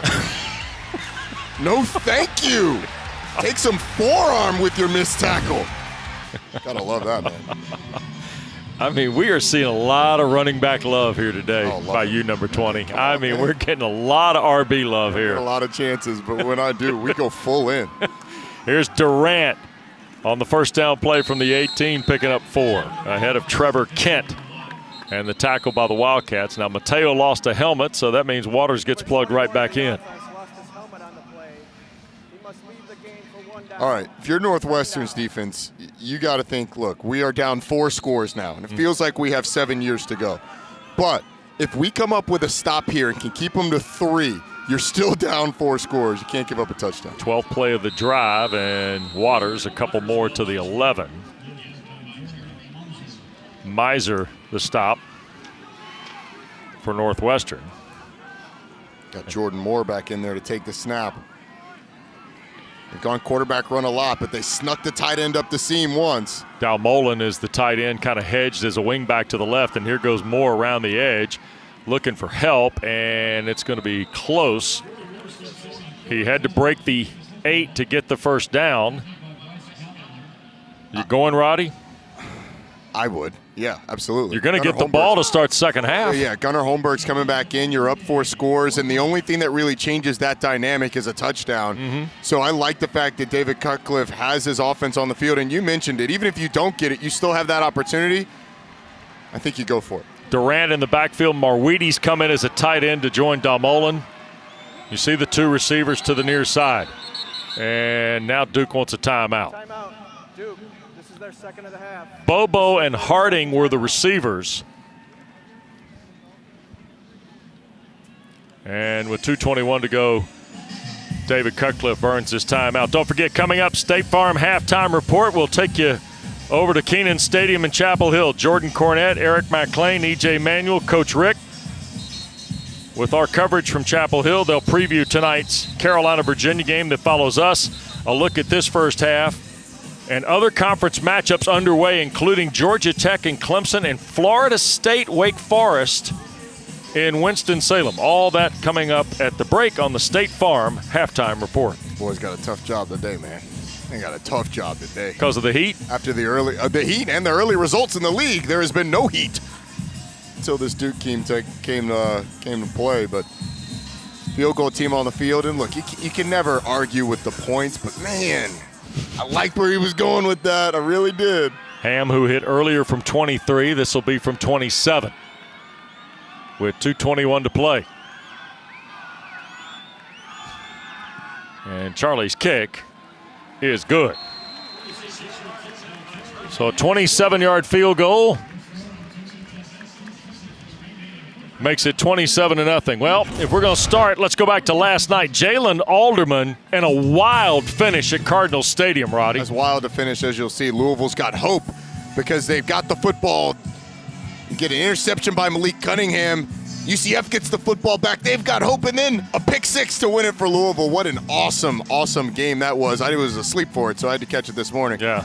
But West Virginia beating Virginia Tech. Virginia Tech's offense struggling in that football game. Tough noon starts today. Ooh, Miami. They've got some questions to answer. They were dominated by Michigan State. Yep, and Pittsburgh takes a loss as well to Western Michigan. That's not a good loss. That's a bad loss for Pat Narduzzi's crew. Yep. Syracuse did win for the second time.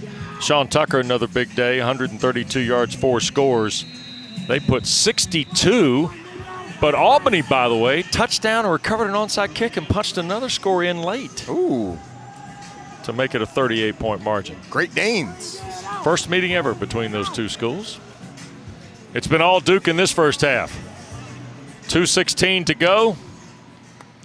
Ham will hang it high, and Nairo will offer the fair catch, so Northwestern will scrimmage for its 8th possession off its 25. Don't forget, tomorrow is Sunday Best on ACC Network. We'll bring you a double dip of field hockey. All of it ranked. 21 ranked UMass and number 15 Wake Forest from Winston-Salem. And then number 2 Iowa and number 5 Louisville. High noon the start right here on ACC Network and the ESPN app. One app, one tap. And Wes, you're getting Andrew Marty, the senior, coming out at quarterback position for Northwestern.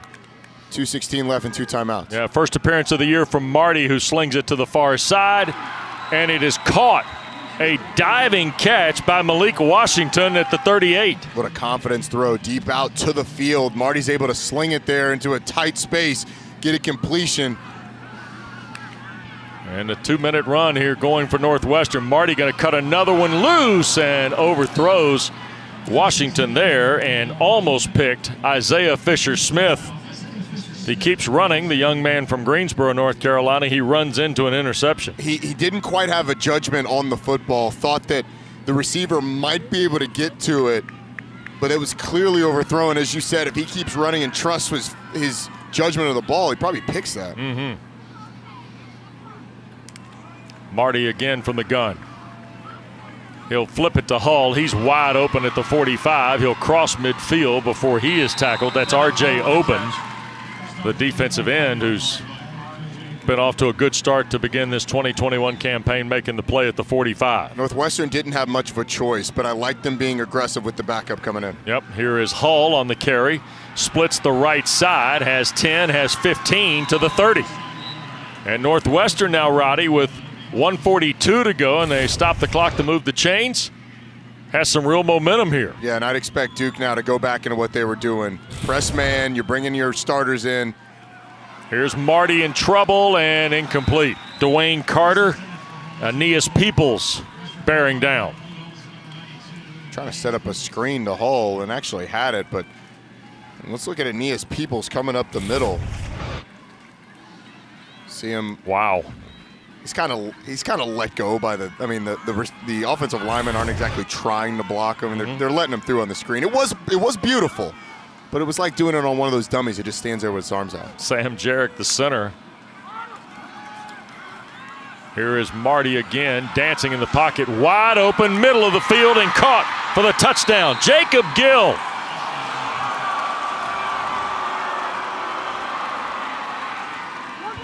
Wildcats on the board with 1:25 to go in this first half on the 31-yard throw. How about the poise by Marty, just moving around in the pocket until eventually Gill comes wide open up the middle of the field.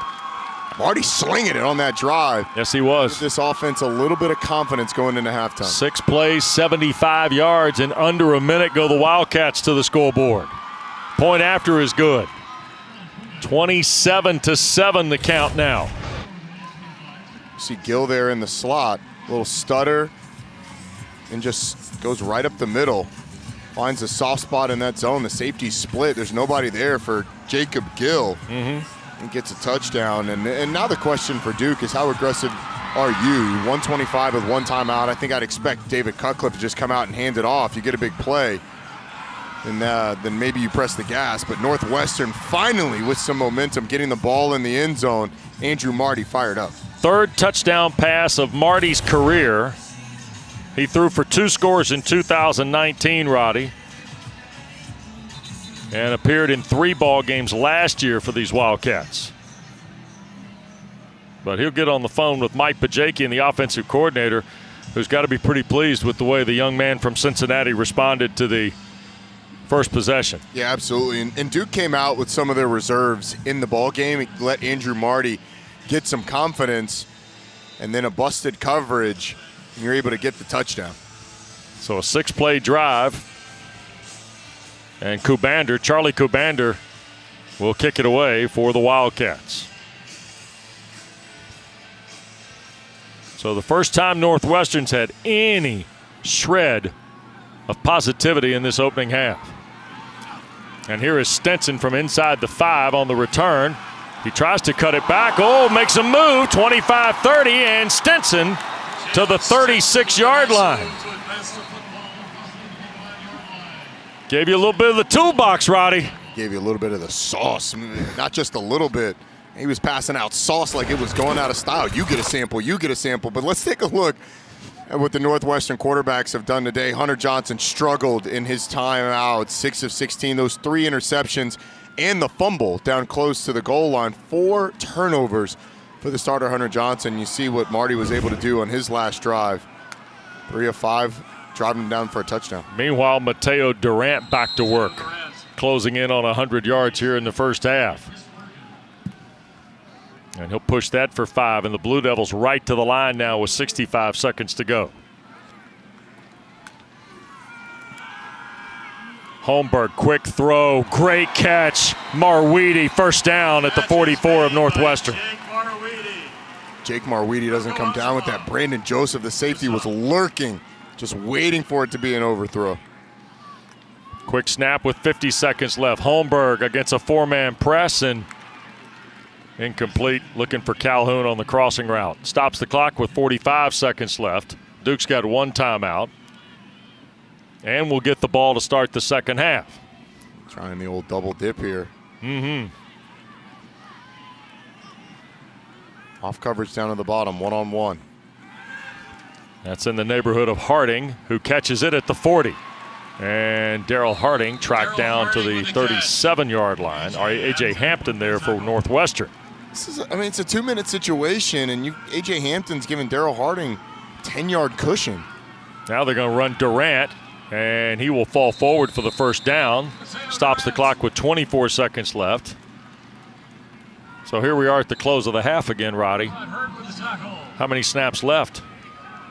Clock starts running, 19, 18, Northwestern now. See, in Northwestern, David Cutcliffe's going to call the timeout, and he's not happy.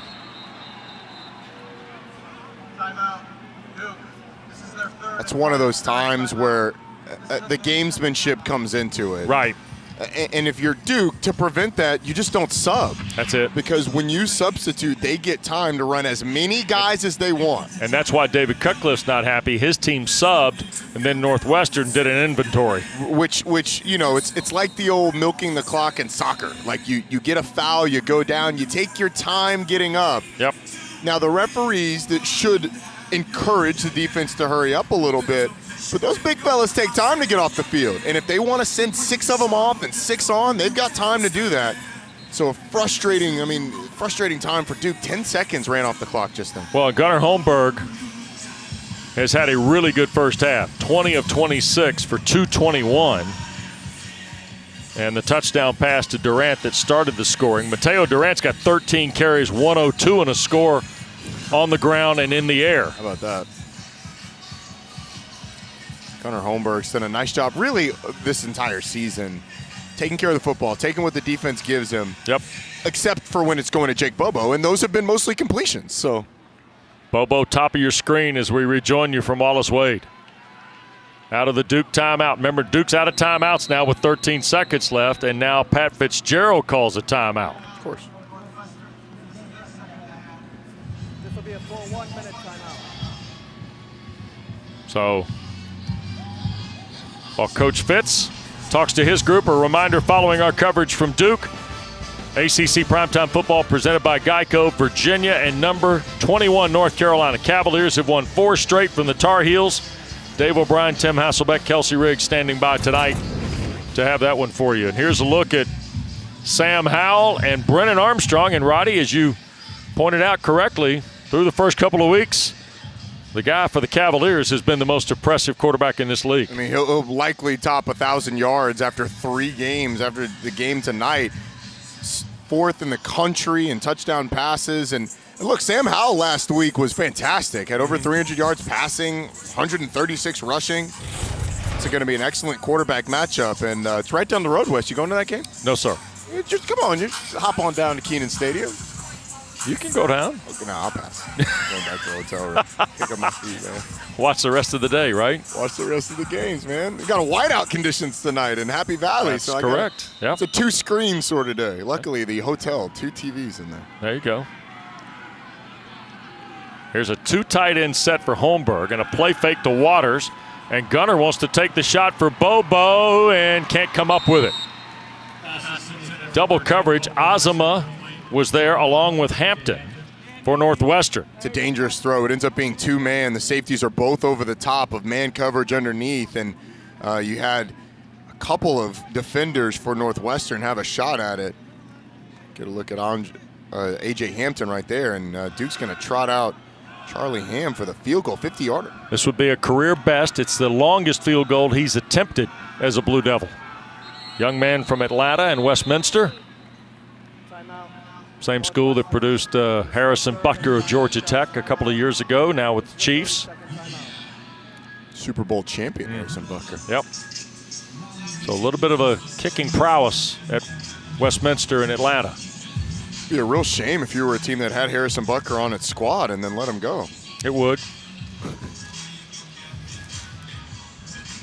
Yeah. Stay tuned. Coming up at the break, Jordan, EJ, Coach, and Eric will update you on the games in progress. Florida State, Wake Forest, and Georgia Tech and Clemson are in a lightning delay with about 30 seconds left to go in the first half at Frank Howard Field, and Clemson only a 7-0 lead. Jackets got the Tigers right where they want them, Wes.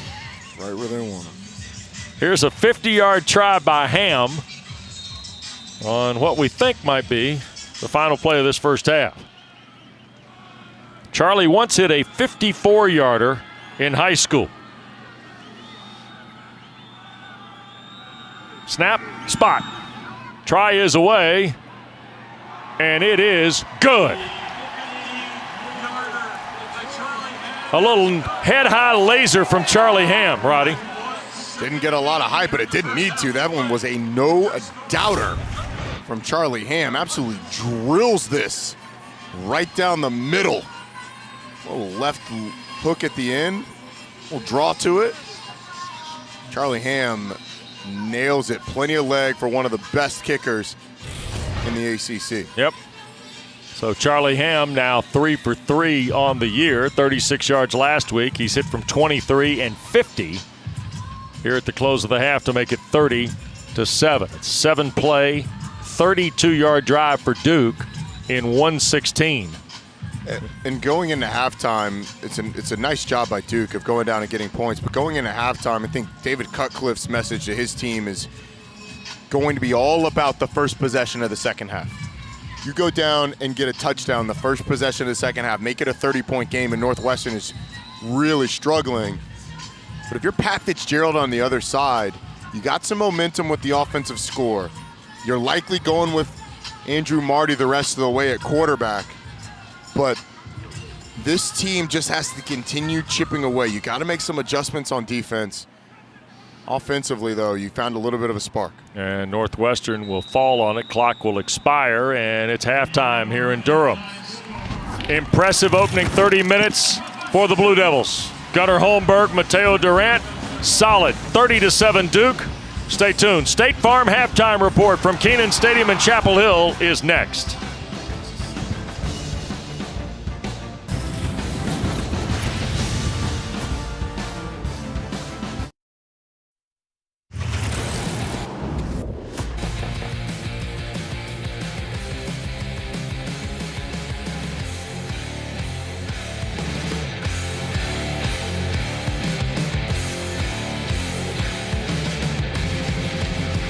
Well, Duke leads Northwestern 30-7 as we get ready to start the second half. Blue Devils will get the football first. You saw Mateo Durant, Gunnar Holmberg in those clips.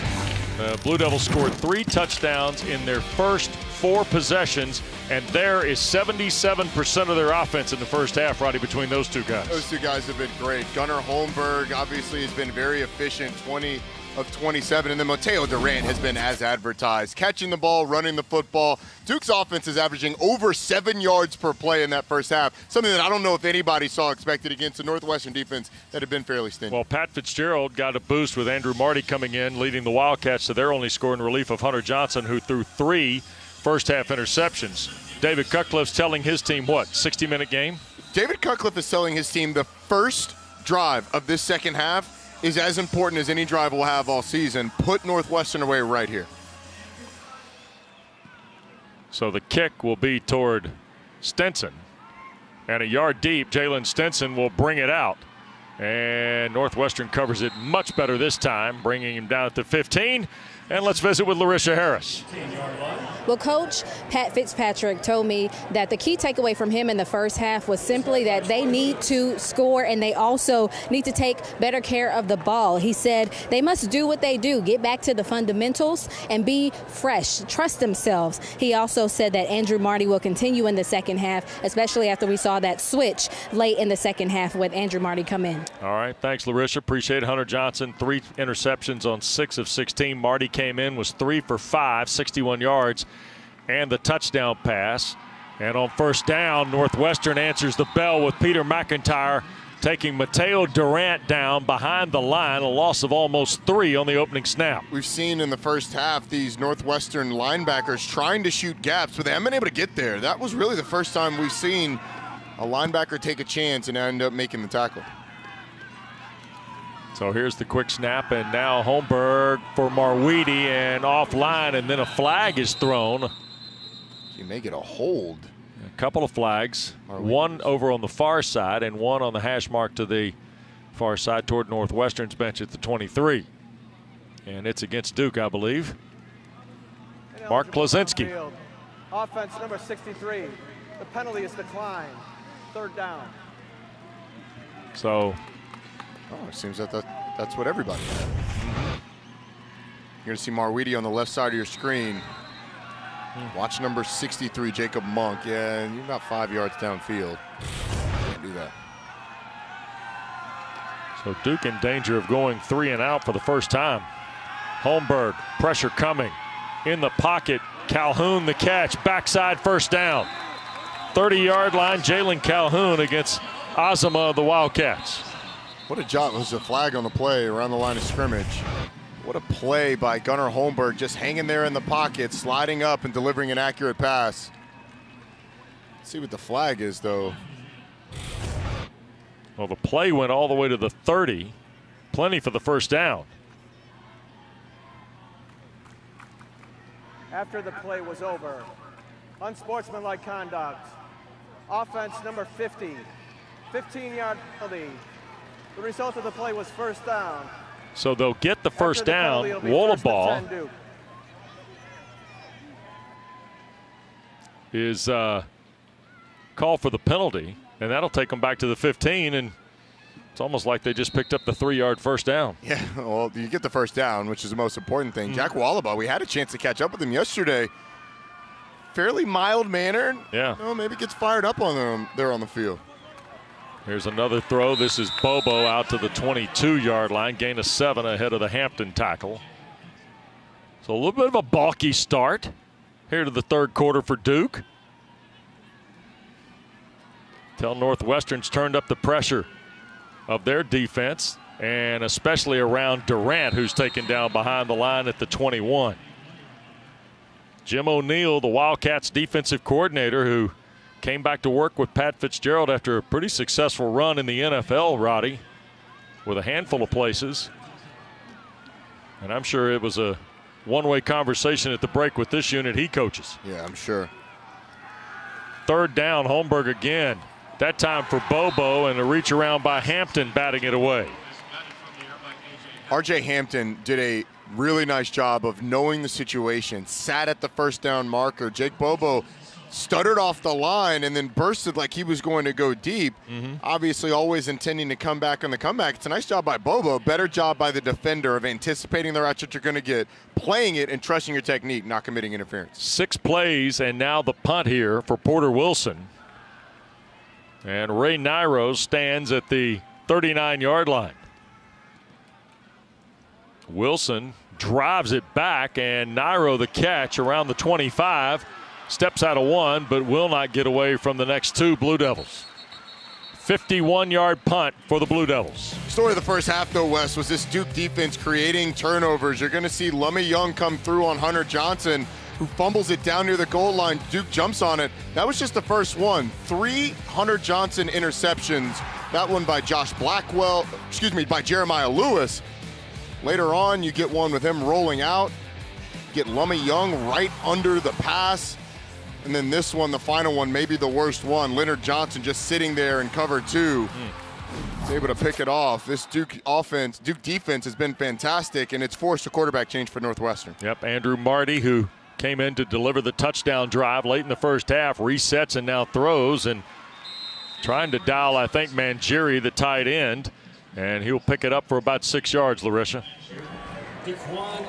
Number 9, Jamark Woods for Duke on the defensive side is out for the remainder of the game with an upper body injury. I saw him walk off the field prior to halftime, and we've just been told he will no longer participate in today's game. All right, thanks. Evan Hull the carry for a couple. 3rd and short here for Northwestern, who in the first half was just 2 of 6 on 3rd down. Marty works him under center. Here's a toss to the wide side of the field, and Hull will get the first down as he's finally angled out by Hayward around the 40. Really the most consistently impressive part of this Northwestern offense has been the ability to get the ball in the perimeter with offensive linemen out front on any sort of toss or sweep from shotgun. Pat Fitzgerald's crew just needs to chip away here if they're going to get back in this football game.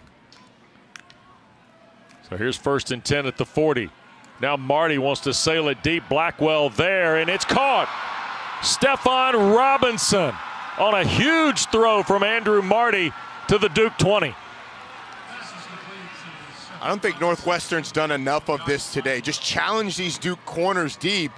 They've been a little grabby at times this season with some pass interferences, and these Northwestern receivers have done a good job going up and getting the football. Quick snap. Marty wants to gun one for the end zone, and looking there for Kurtz.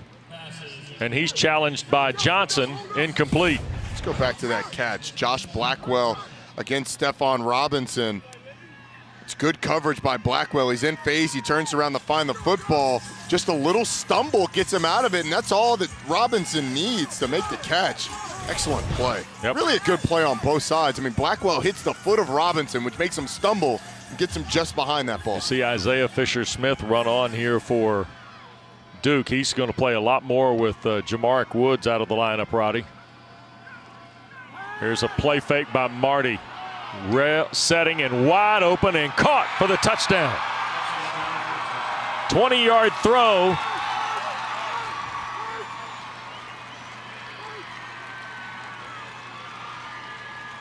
And it looks like Lang. Les, this is one of my favorite plays that teams have in their playbook. You get play action one side, boot to the other. That play action and the boot off of it makes everybody overcorrect, and it looks like Northwestern's going to keep that offense on the field to try and go down by 15, make it a 2-score game. How about 2 straight TD drives for Andrew Marty? That time Marshall Lang, the big 6'4 sophomore, another guy from Cincinnati, hauls it in for the score. Andrew Marty looking for the 2-point try. Here's the throw back, and it is incomplete. Mangieri was on the back end of that, and he could not hold it all the way through. Pretty good collision. Forced the drop. 30-13 our score, but boy, Andrew Marty with 2 big throws in the drive, Roddy. He certainly did. This one the biggest one. The throwback to Marshall Lang. Northwestern closes the gap just a little bit.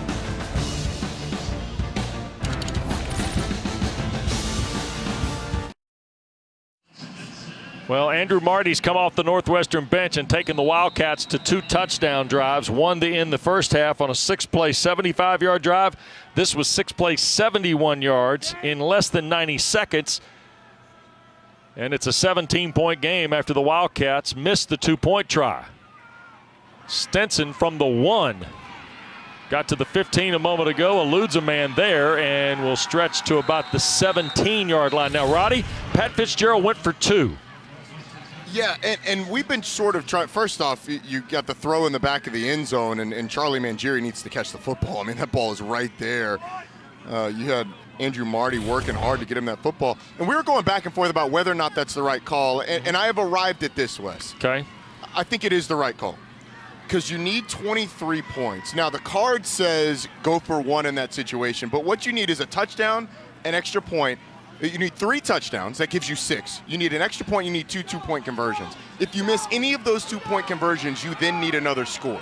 So knowing what you need earlier, in my opinion, can be better, and I think Pat Fitzgerald thought the same thing. Holmberg, deep shot, Harding the grab. Couldn't hang on. Had it, and A.J. Hampton was there to scrape it out, perhaps. Man. Remember, Harding caught a big ball to start the game. Certainly did, and the big receiver, just hold on. You got to go up strong, anticipate that you're going to have contact with it coming down. Pull it in, big fella. I think that's a better play on Hampton's behalf. That's a good play, but you get your hands on the ball like that as a receiver. Flags down, Durant fumbles it, ball loose. Northwestern has it. Wildcats fall on it. Rod Hurd is the guy that knocked it out of there and recovered it. There's a flag down, Wes, and they let the play go. Is it an offsides or is it an illegal formation? It was a pre-snap type flag. Duke's making their way off the field.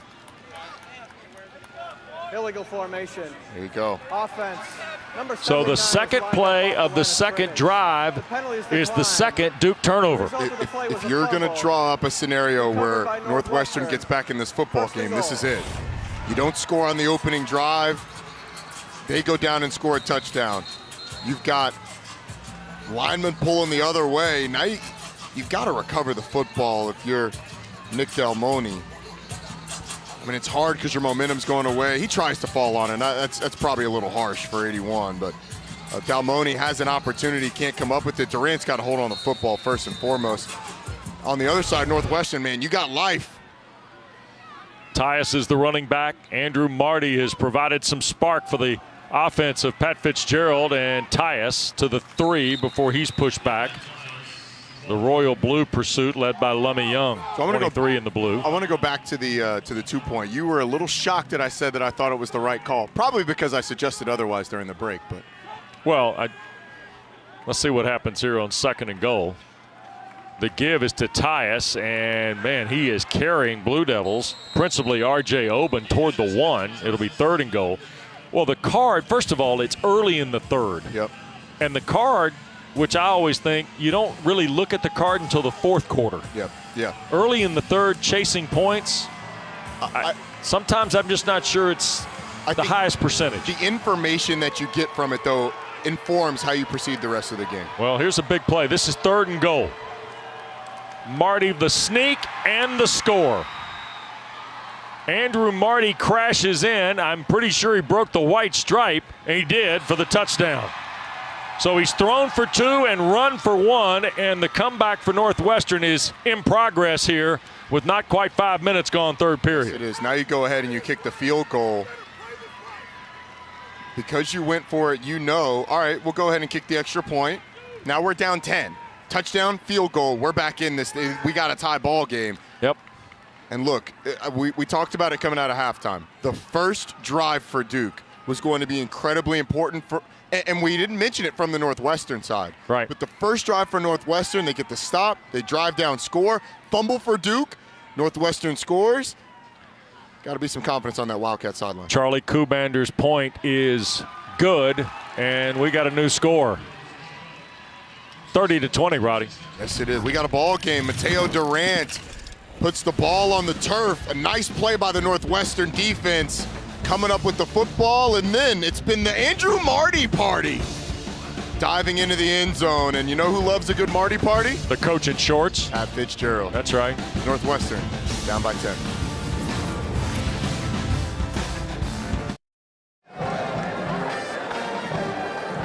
Welcome back to Wallace Wade Stadium, and on the Northwestern sideline, it's a totally different sideline now. The energy is crazy. They even have their own DJ over here. They have a hype man who's walking up and down the sideline, playing music as the guys are coming back off the field after such a momentous early start here in the third quarter. Wes, it's absolutely bananas over here. These guys are over here encouraging each other and telling them to trust yourselves. We got this. Stay calm. Trust yourselves. We can do this. Well, so far so good in the 3rd for Pat Fitzgerald's team. Tell you what, I need to get me a speaker like that to roll it around the neighborhood. Stinson signals to the fair catch, but it's been all Andrew Marty at the end of this first half.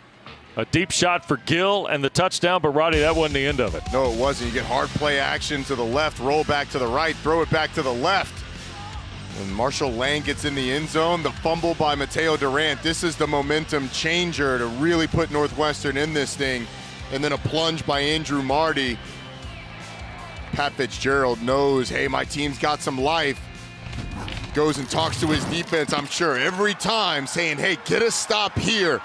Give us the ball back. Get us some momentum. Jordan Waters is the running back. Quick throw. This is Calhoun trying to fight off a block. Loses ground. Back to the 24.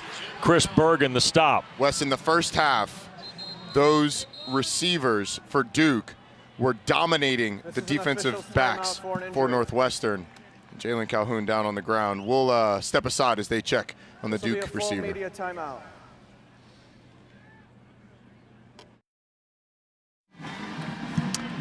Well, Jalen Calhoun to the Duke bench. And a moment ago, Roddy just got twisted up here, it looks like. Yeah, he came off sort of grabbing at that lower back, and it's just an awkward fall for Calhoun. You see him kind of grabbing at it there. Hope that he's all right. He's a big-time player for this Duke offense. Yep. Comes in, number 2 behind Bobo. And here is Waters, who is in the ball game for Durant on this possession. Getting to the 28. Game's kind of slowed down here. Under the 10-minute mark in this 3rd quarter. Northwestern came right out. Duke got the opening kick, went 6 plays and punted. And then the Andrew Marty show continued. from where it left off at the end of the first half. Now Duke only up 10. And no surprise that Mateo Durant not in the game. That was his second fumble of the ball game. Here's Holmberg up in the pocket, slides it to Bobo, who rides the umpire for the first down. Out to the 38. I'm seeing more of that this year in college football, Roddy, than I've seen in years past. Situational stuff, middle of the field. Umpires are backing up and they're backing into play at times. Get all these super seniors. They know how to use the officials. Waters, he and Holmberg got caught up in the handoff, and Jordan Waters is going to turn that into a couple of yards before Chris Bergen gets to it. That third down was so important for Duke. And as good as the play was for Jake Bobo working to get open, Gunnar Holmberg moving up in a tight pocket, delivering an accurate ball. It's an excellent job by number 12. Yep. And now we get a whistle stopping play, and Waters is down. This is an official's timeout. And kind of pointing to his right shoulder. We'll see how in the doghouse Mateo Durant is. I would assume that he comes back into the ball game, but you put the ball on the turf twice. It kind of makes those coaches a little more gun shy.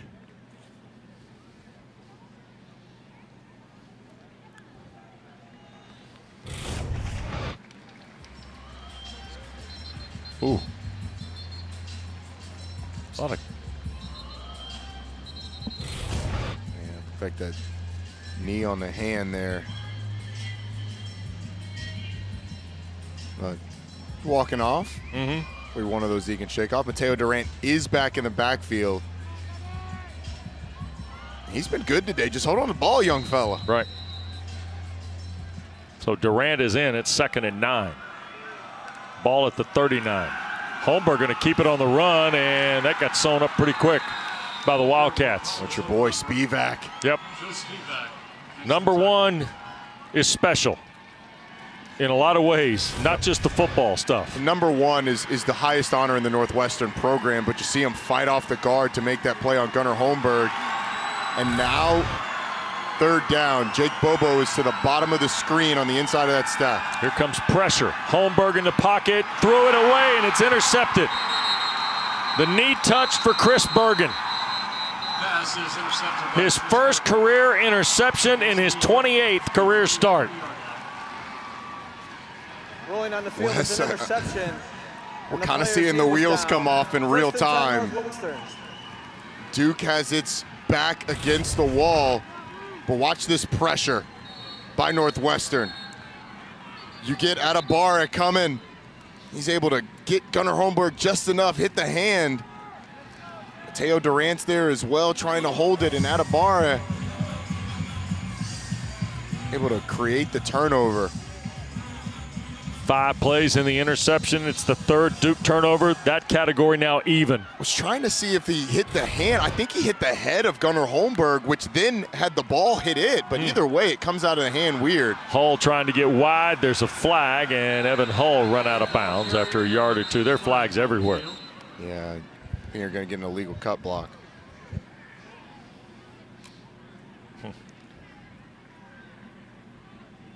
Shaka Hayward went head over heels.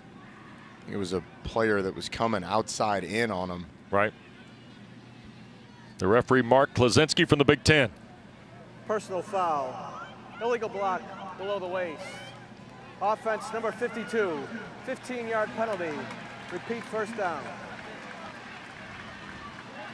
It's called on Sam Jarrett, but let's see here. Roddy? So watch Shaka Hayward. You get 55 coming around. I don't know about that. 55. There was a face mask on the back end of that too. Conrad Rowley was the guy potentially involved. Here's a little screen for Hull. Look at that play by the Blue Devils. And look, coaches always say get low, Roddy. Yeah, there you go. The reason that was called is any cut block that's thrown has to be coming from the front. Right. You can't get a guy on its side. The reason I said I don't know about it is just because Shaka Hayward's running and he sort of turns his body into that cut block, which makes it look different than it actually was. So No, that's one of those we'd have to get a rule expert Spent in. a lot of time, though, this year looking at angles, don't we? Absolutely. Targeting, cut blocks. Blindside block. Here's trouble from Marty. He's going to break free. Now Andrew Marty trying to find a seam, and he will be tackled a couple of yards shy of the first down in Duke territory at the 46. Evan Hall, the running back, helped him out on the 13-yard run. Yeah, and it's a nice job of avoiding the pressure, getting a block from Hull. Now you're in a situation where Charlie Kubander, the kicker, has a 47-yarder this year. Yep. So you get, you're probably going to need about a first down. So it makes it 4-down territory, in my opinion.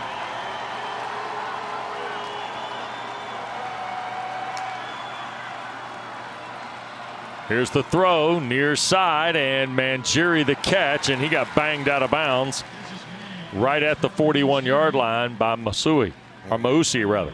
Love to have gotten a little bit more if you're Northwestern.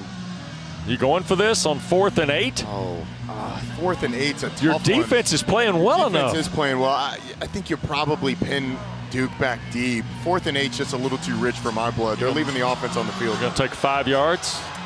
Yeah. See if you can draw them. If you draw them, and then you take the delay game. Northwestern 5 for 7 on 4th down this year. Here's the snap. Marty's going to work.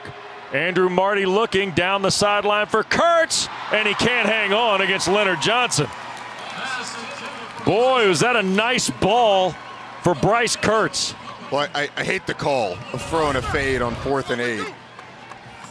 But what a throw by Andrew Marty. He puts it right there for Kurtz, and man, it's an excellent job by Leonard Johnson of forcing Kurtz out of bounds. The official had dropped his hat, comes back in, tries to make the play, and is just not able to do it. What a missed opportunity for Northwestern. So the interception does not haunt the Blue Devils, Roddy, and Duke gets decent field position at its 42 out of it. Yeah, and the thought process with going for it is how many possessions do you really have left in the game? Waters back with the football and in the game, and Jordan Waters gets 7 on first down. Samdup Miller, the tackle, the defensive end, first time we've called his name today. Did not play last week in the win against Indiana State. Waters, maybe a yard, not much more, ahead of Miser, the defensive lineman, 54 there in the white. The Duke offensive line really controlled things in the first half. Right. That has changed here in the second. You've seen the physicality on the perimeter and on the interior ratchet up for Northwestern on defense. Here's Holmberg, 3rd down throw, and it's caught near sideline. Blue Devils make the grab, and going out of bounds is the freshman Robertson. Jontavius Robertson gets the pick. It's a nice 3rd and short play. Nice easy throw for Gunnar Holmberg. Duke moves the chains. Second catch of the year for the sophomore from Middle Georgia, down around Macon at Jones County High School. Jalen Coleman is coming to game, Roddy. Our first look at the redshirt sophomore Coleman. 22 in the blue. Here's Bobo on the catch. And Jake Bobo fighting inside the 35 to the 33, 8 yards on first down before Brandon Joseph made the stop. It's been a while since we saw the little tunnel screen from Duke. They've had success with it today, though. Coleman stays in for the Blue Devils on 2nd and short. And here is Coleman trying to bounce it to the outside, and the Wildcats rally to the football, and a marker down on the Bergen tackle. And the center judge, Amanda Sauer, threw the flag. Holding Against the Blue offense Devils. number 62. 10-yard penalty. Repeat, 2nd down. Going back to a couple plays ago, Wes, when Duke decided to sub and then Northwestern subbed as well, I'm going to start putting a stopwatch on how quickly the Northwestern defenders get off the field when Duke subs and they're trying to go tempo. Because I think it's like 20 seconds. Really? They take their time, Wes. Consistently. Don't have time to talk about it, but 2nd down and 12 after the penalty.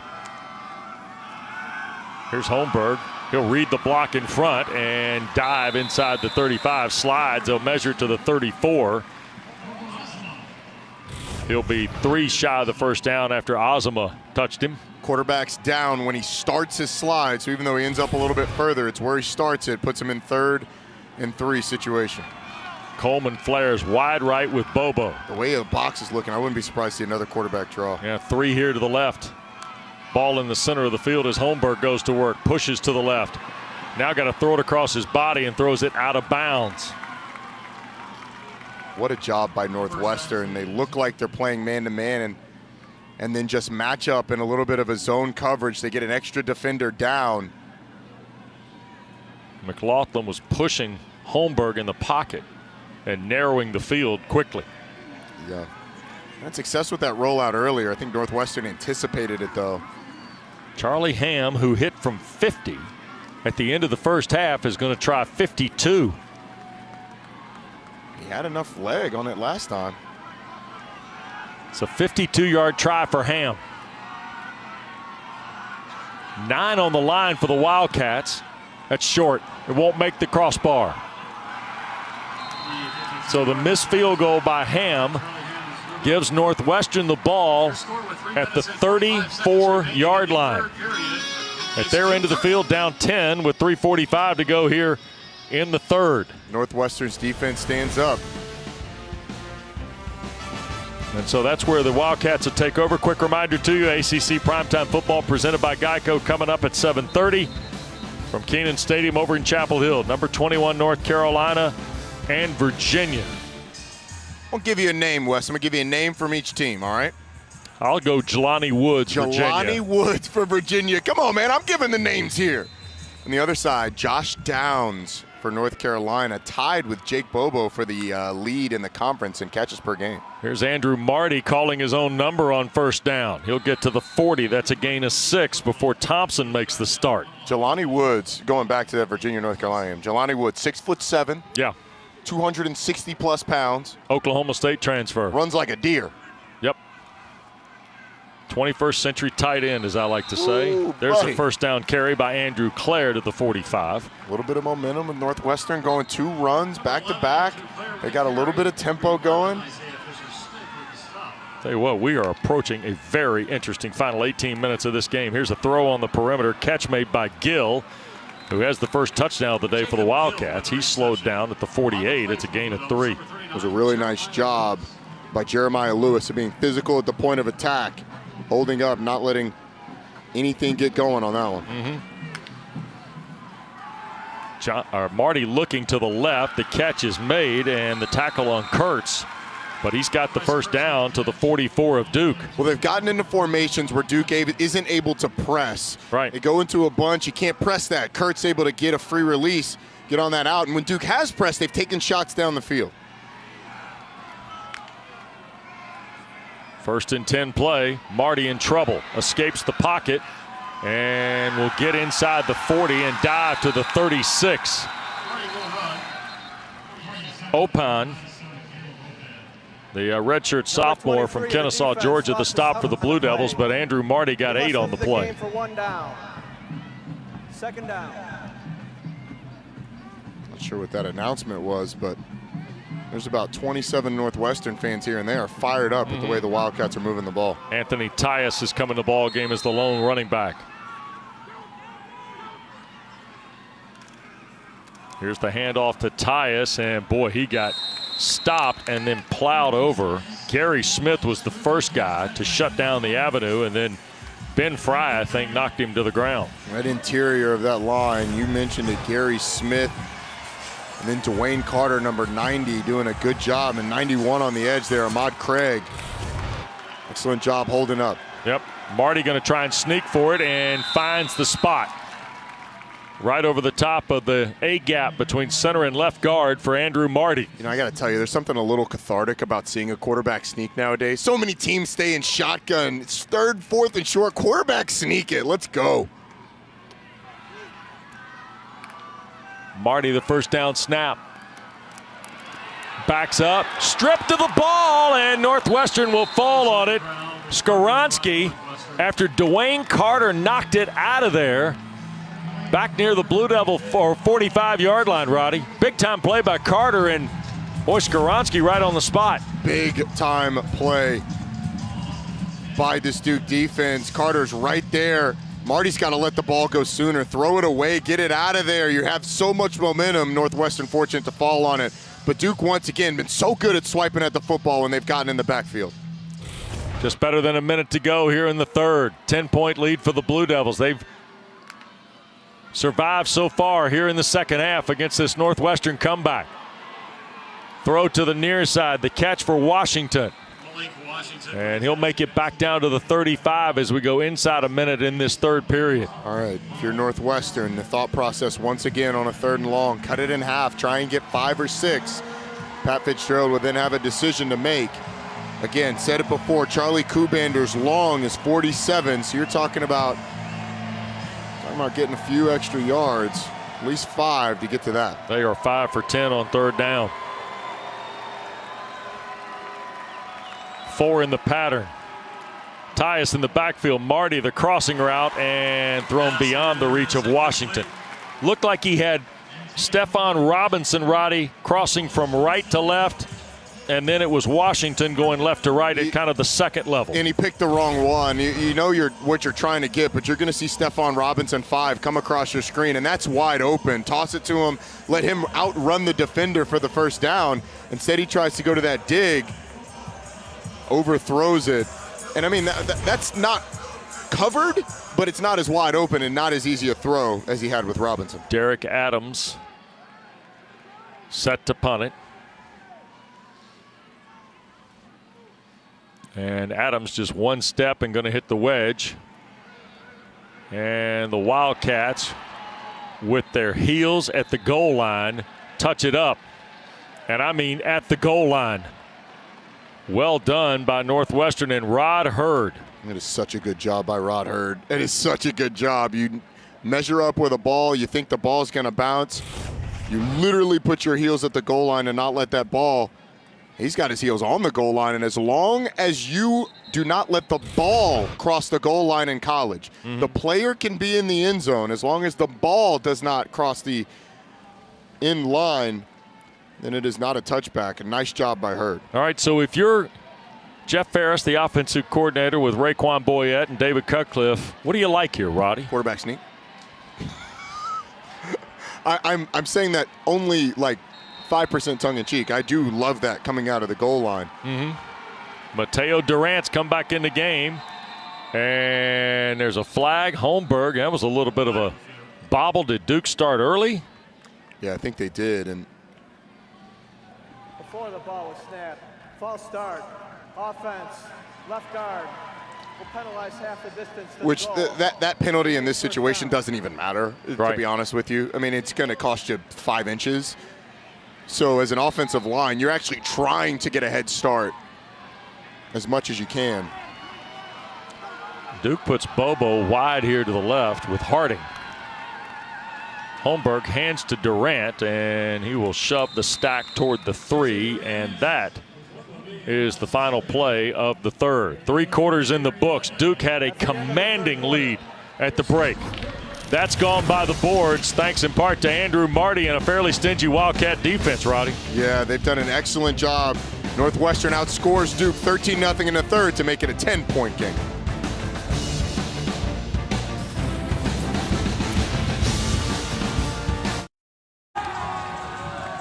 Great to have college football back, and we've seen 2 halves so far. You see it was 30-7 at the half. Duke in firm control.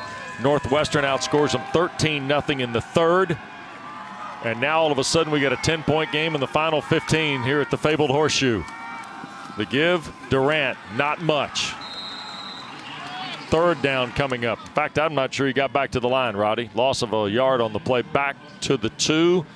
Okay. Dive into the playbook for David Cutcliffe for me. I think you're looking at where Northwestern lines up. If you've got off coverage to the top with Jake Bobo, the decision to just toss it out to him, 5-yard hitch, let him try and go get it. That's as good a play as you're going to get with what Northwestern has done. They're putting another receiver out there now. When they took a tight end off, and that meant a linebacker comes off for Northwestern, and they run a cornerback on. So now I think you go quarterback run, to be honest with you. Snap to Holmberg. There's the QB run, and he just got out. Just got out. because Northwestern's Trevor Kent was in there to break it up. That was as dominant a play as you will see on the interior of a defensive line. Watch the way Kent powers off the offensive line. It looked like Casey Holman there at right guard. Just throws him to the side and brings down Gunnar Holberg because there was a little bit of a hole there. Pat Fitzgerald's got to get all the extras off the field, but what a stop by this defense for Northwestern. They got Duke backed up. 3 and out, and Brandon Joseph waits on the punt here of Porter Wilson. In fact, there are 2 guys back there, and it is hammered. Nairo scoops it up at the 40. Back to the far side. He'll get to midfield and maybe break the 50 to the 49. Plus field possession for Northwestern next. Now it's time for Food Lions, food for thought, and it's got to be Andrew Marty, the senior quarterback who came in and gave this Northwestern team an excellent spark. You see him going up the seam to Jacob Gill for his first touchdown, but he wasn't done there. Hard play action to the left, roll to the right, then find Marshall Lang all alone on the left side of that defense. And able to get the touchdown, then a quarterback sneak into the end zone. He's been a part of an excellent comeback for this Northwestern team, and there he goes again. Calls his own number and into the secondary and is stripped from behind, and Duke, I think, has it. Dwayne Carter batted it away again, caused another fumble, and Ben Fry comes out of there with it. How about the pursuit, the relentless pursuit by the 300-pound defensive tackle, Dwayne Carter, able to run down Andrew Marty. And when you get there, don't just get there and make the tackle. Take a shot. It's an excellent job by this offensive line. And Andrew Marty, he tries to protect the football, but the strength of Carter able to knock the ball away. And Duke with a massive, massive play. And eventually this Duke offense has to come up with points to give them a little bit more breathing room. Andrew Marty looks like he's hurt now too. Well, and here is Jordan Moore to run the offense for David Cutcliffe to the right side, the cutback, and he got 9 on the first snap, or 8.5 for sure. 5th turnover of the day by Pat Fitzgerald's team. Yeah, and how much can you ask of this defense? They have been put in adverse situations over and over and over. 10-point game. We're 2 minutes old in the 4th here at Wallace Wade. And this is Durant, and that will be enough for the first downs. He cracks the 36. Spivak, number 1 in the white, makes the stop for the Wildcats. It's been a tale of 2 halves for Mateo Durant. 102 yards on 13 first half carries, -2 now on 6 here in the second half.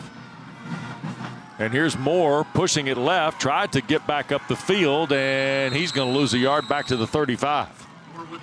Well, Jim O'Neill, the defensive coordinator for Northwestern, has done a really good job of anticipated the rollout to the left of Jordan Moore, sent a blitz from the nickel on that side. So it stops Jordan Moore, turns him back in, forces him into a 2nd and long. That's Ryan Holinsky, the 3rd-string quarterback, former starter at South Carolina, warming up on the sideline. Yep. Here is Moore. This is 2nd and 11. And the quarterback run gets him to the 39. Gain of 5 on the play, 4 on the play. Chris Bergen, another tackle. Seems like Bergen has got 24 tackles for Northwestern. Certainly does. He's been all over the Shaka place. Hayward had 16 in here last Friday night. Gunnar Holmberg has come back in here for 3rd down and 7, by the way, at the QB spot. Yeah, and once again, Gunnar Holmberg runs on. It gives this Northwestern team an opportunity to slowly trot off the field, as Joe Spivak did. Got a bunch to the top. Jake Bobo to the top, if you're wondering, the favorite target of Gunnar Holmberg. Northwestern bringing pressure. Holmberg to his right. He can run here and will be close to the first down. I think he has it. He broke the plane of the 46. And Gunnar Holmberg converts it with his feet, and Moore will spell him at the QB spot. We got a blitz coming from the field, and on the boundary side, 54, Jeremy Miser gets held a little bit by that right tackle. It's not called, Wes, so it doesn't count. So Atabare goes off the field. and they plug in Sean McLaughlin at one of the end spots here for Northwestern. Moore fakes the toss, rides the block of Marweedy across midfield to the 49. Jake Marweedy does a nice job there, Roddy, helping his quarterback. Yeah, he did. Peter McIntyre did a pretty nice job of fighting off the block, too, kind of at least stoning the lead blocker so that he could slow down Jordan Moore a little bit, but Marweedy came around, helped him out. Here's Moore again, keeping it to the perimeter, and is slung around out of bounds, and Azuma on the tackle and a flag down at the 46. I think you're going to get a hold on Marweedy when he went to throw the block this time, wraps his arms around the defender, and he's going to get called. Holding. Offense number 88. 10-yard penalty. Repeat, second down. So, second down foul against the Blue Devils. Back to the 44 on the Duke side of the field with 10 minutes and change to go. Very similar plays, and now Gunnar Holmberg back in with that second and long. This Duke offense has just not been as in rhythm as they were in the first half. A lot of that because they couldn't get the run game going. See Durant flare out. There's a block by Bobo to help Mateo Durant. Now a flag's been thrown as Durant is rolled out by Rod Hurd at the 49. I was going to say, I mean, there's no way that's not an illegal blindside block. Personal foul. Illegal blindside block. Offense number 19. 15-yard penalty. Repeat, second down. So a couple years ago, they changed this rule where you have to, as a defender, be able to see the block coming. And clearly that can be a penalty with targeting added. That one did not look like it met the criteria for targeting, but the defender has to be able to see and defend himself from the block coming.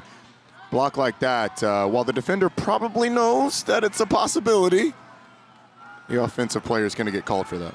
Second and very long, 27 for the Blue Devils.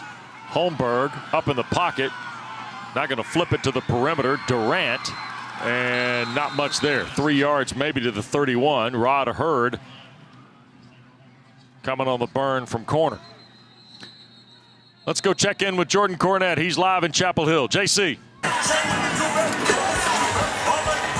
Jordan Cornette with your Fansville studio update. Wake and Florida State, and this one was all Wake. Mackenzie Milton drops back, swallowed up by that Wake defense. Wake wins big, 35-14. Keenan Memorial is rocking, and we're just around the corner. Wes, Roddy.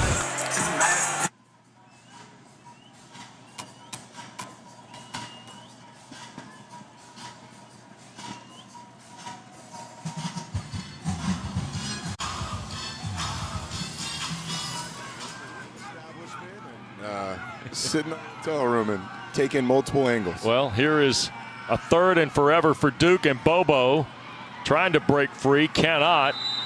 Good play up front. Sam Duke Miller handled it for Northwestern, very nice, at the 37, and the Blue Devils will punt here. So the fumble now doesn't hurt Northwestern on the run by Andrew Marty, and we're maybe a punt away from seeing Helinski at the quarterback spot, the third Wildcat caller of the day. Yeah, it's been a completely different defense for Northwestern in this second half. The question is the offense going to be able to do its job enough to make this a true ball game, make it a one-score game? So Porter Wilson, who just had a 65-yarder a moment ago, hammers this one toward Nairo, who's looking to make a play and will go nowhere because Shaka Hayward is going to roll him out of bounds at the 25. 8:14 to go. Ryan Helinski gets the rock next for the Wildcats. 10-point lead for the Blue Devils. Northwestern with it at its 25 when play resumes. But even before kickoff, Ben Fry, the grad student Dublin, Ohio, was setting the tone today for Matt Guerreri and Ben Albert's defense. Roddy plays in the backfield. Couple different fumble recoveries today for Fry. And now they're going to need him and his mates again to make a statement. Yes, they will. They've been leading on this defense all second half. Let's go down to Larisha for more on Ben Fry. He's definitely been playing with passion, and I think he might have gotten that a little bit from one of his teachers in middle school, his middle school math teacher, Mr. Jay Ollinger. He said every day he came to the classroom passionate about life, and that rubbed off on him, especially since Ben wasn't one that favored math as a subject and still doesn't, but because of his teacher, that passion definitely rubbed off on him. All right, Larissa, thank you. Ben Fry involved again here for Duke as Ryan Helinski's become the third different Northwestern quarterback today. This is the sophomore from Orange, California, transferred from South Carolina, where he played total in 13 games. Was a January 19 enrollee, 58% completion percentage, 2,400 yards, and 11 scores for the Gamecocks. And he'll cut it loose here. And the intended receiver was Stephon Robinson, and that got broken up by Leonard Johnson. So it'll be third down quickly. Larissa, what's the story on Andrew Marty, who has rescued Northwestern, so to speak, today? Well, right now, Wes, is not looking good. He's out for the remainder of the game with an upper body injury. All right. So Marty, who was stripped by Dwayne Carter, shaken up on the play and will not be back. Remember, Hunter Johnson threw the 3 first-half interceptions, Roddy. That got him the showers early today. Yeah. And now here's Helinski on 3rd and long under duress and deflected. Looked like he was trying to go back across the middle to Evan Hull. So 3 and out goes Northwestern. Helinski did not have any time. You see the pressure coming up the middle from Aeneas Peebles. At 94, RJ Oben able to get in the backfield as well. And you just wonder, I mean, Ryan Helinski, the third guy, you get a look at Andrew Marty, who's out for the rest of the game, frustrated, obviously. At this point, you've kind of committed to going away from Hunter Johnson. So although he is the most talented of the group, the decision to go to Helinski and not back to Johnson kind of sticks you with Helinski, I would guess, for the rest of the game. Blackwell from the 27 on the punt return, and 13 yards to the 40. That's where the Blue Devils start, leading by 10.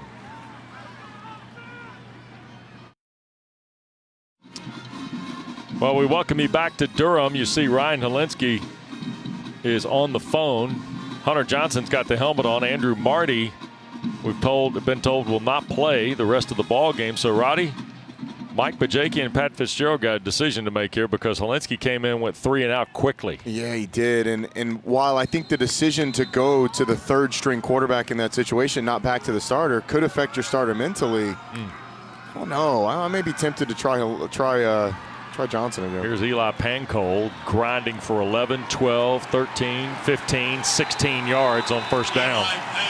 And then on the other side, if you're Duke, you're telling yourself, we put the ball in the end zone, this game's over. Right. You get 3 first downs and you run the clock here.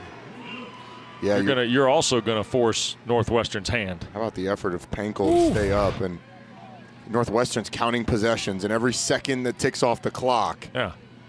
I mean, all right. Look, this is what I mean. Yeah, they're in no hurry with 15 on the play clock. Do we still have time? Mm-hmm.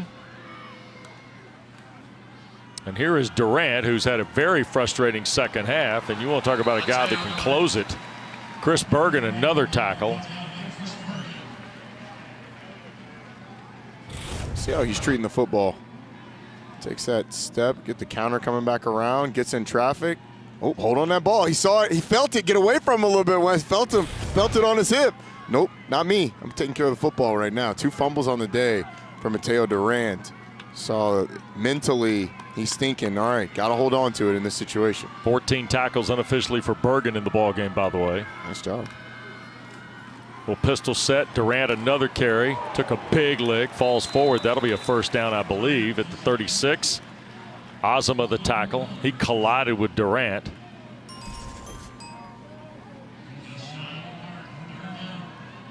Third and 1. Field of play. If you're Duke, take your time, grind down this clock.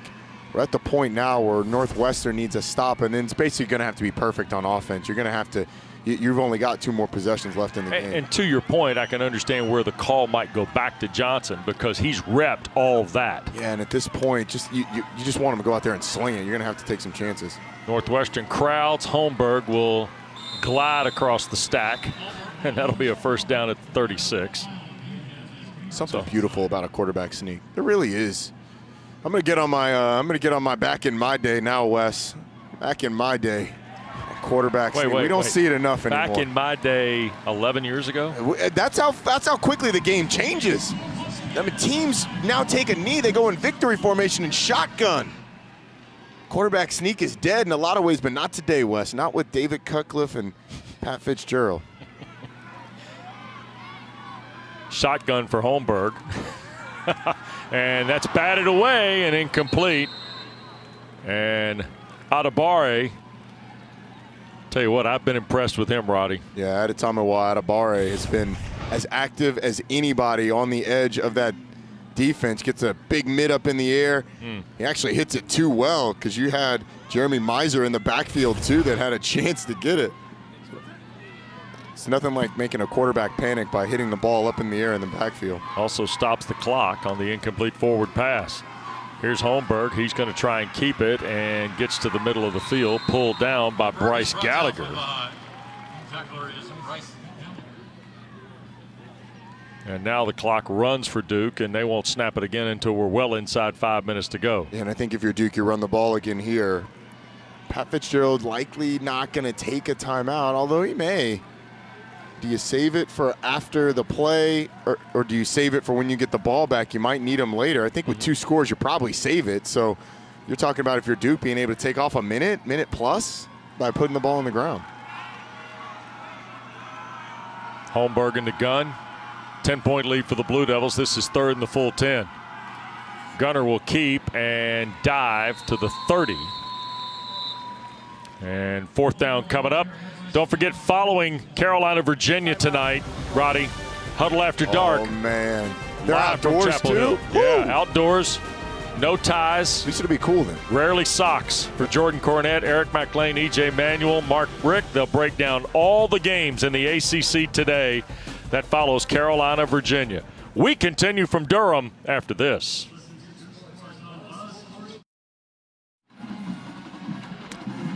Well, a lot of skull session going on during the timeout. David Cutcliffe on the left, Pat Fitzgerald on the right. 4th and 4 for Duke at Northwestern's 30 and a 10-point game, Roddy. I think you got to try and draw them off sides first and foremost. Jake Bobo to the top of the screen. Dalmolin in motion. Here's Holmberg flipping for Dalmolin, who makes the catch, but I don't think he got enough of it. He did either. Going to depend on the spot at the 26. And the Big Ten crew on the hit by Brandon Joseph has measured it, and it is a first down. Wow.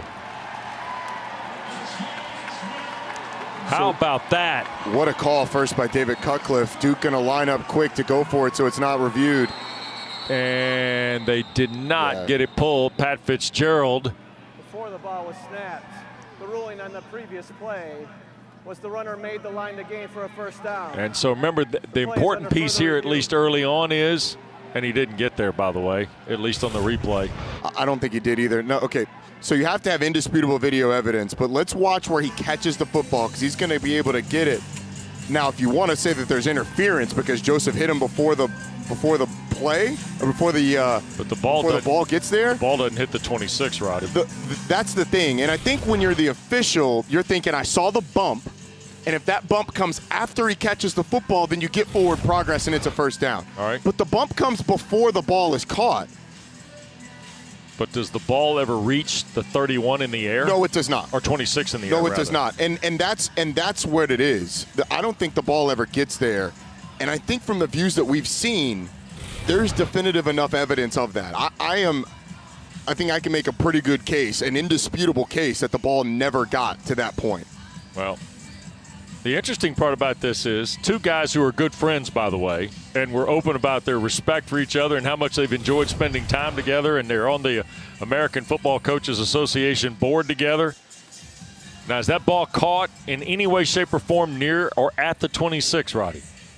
I don't think so, Wes. And look, that view. But is that enough to overturn it? I don't. To be honest with you, I don't think it is. I think it's going to stand now after seeing that view.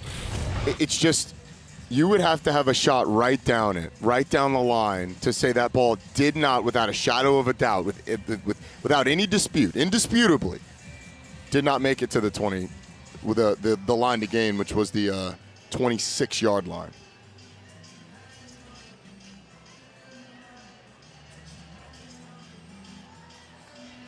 Looks like Pat Fitzgerald's waving his team off the field, so it's good news for Northwestern. That's very good news for Northwestern with 4:31 to go. You look at these replays enough, and you can convince yourself of anything. And I had convinced myself that I thought it was going to stand, but the gut instinct comes out to be correct. You know what, Wes? I'm putting that one as a win column for me. Okay, nice choice. On the season, yep.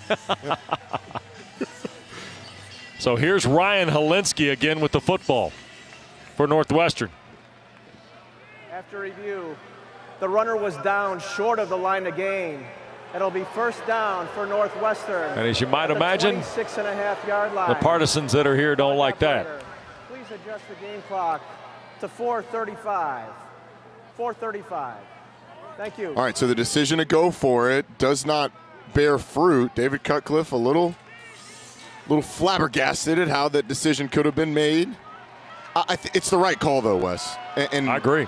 Even though you don't have that shot right down the line, I thought when we first saw it that, man, it was pretty clear that he did not make the line to gain. Yeah, Mark Klaczynski, the referee, talking with David Cutcliffe, and now here's Ryan Helinski. So no Hunter Johnson, who threw 3 first-half interceptions on 6 of 16. Helinski missed all 3 throws when he came in the ball game.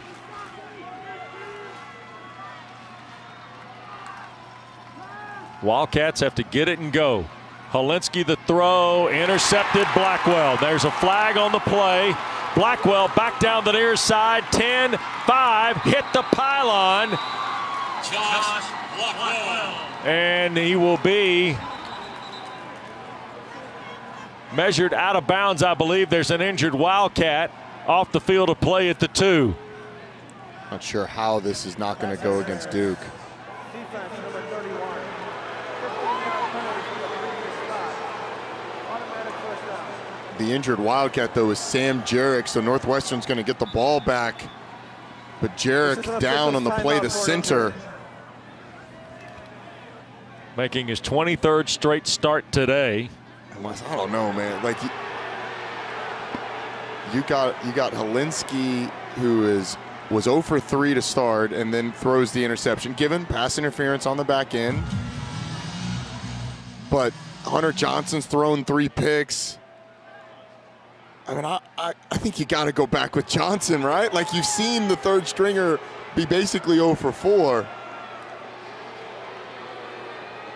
And they're moving a new center into position, but here's another look. See if we can see that pass interference.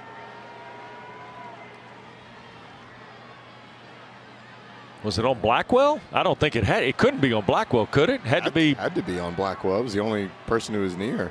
And look, we weren't able to see it on that one. I think there was Blackwell was a little handsy before and maybe pulls the receiver by. That's all I can think of. We don't. So now with 4:24 to go, Jarek is helped from the field. And all right, we got Helinski back. Okay. This is Pat Fitzgerald's riding with it. And look, this may be a comfort thing after talking to Hunter Johnson. Mike Bajakian obviously involved in this. Coaches the quarterbacks, the offensive coordinator. Helinski does have starting experience, but Charlie Schmidt has moved to center.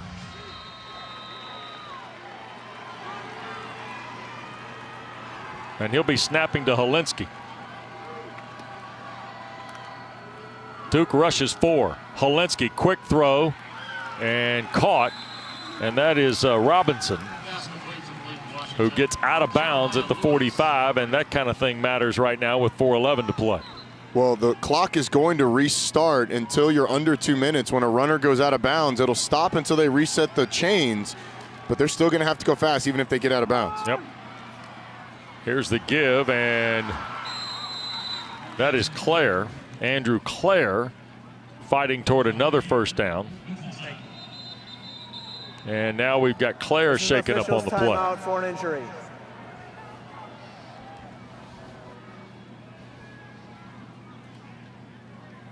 All right. It's been a little See Claire down on the field. Yep, so Andrew Clare being tended to with 3:50 to play.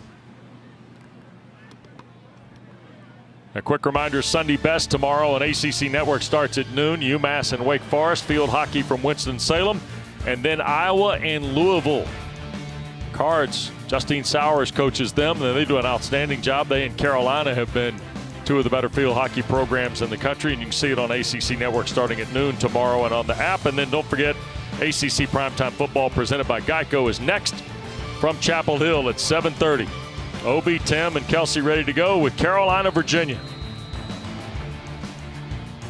Evan Hull is coming the ball game to replace Clare. They'll hand the ball to Hull, and he will break the 30. I think at some point Northwestern takes a shot at the end zone, maybe right here.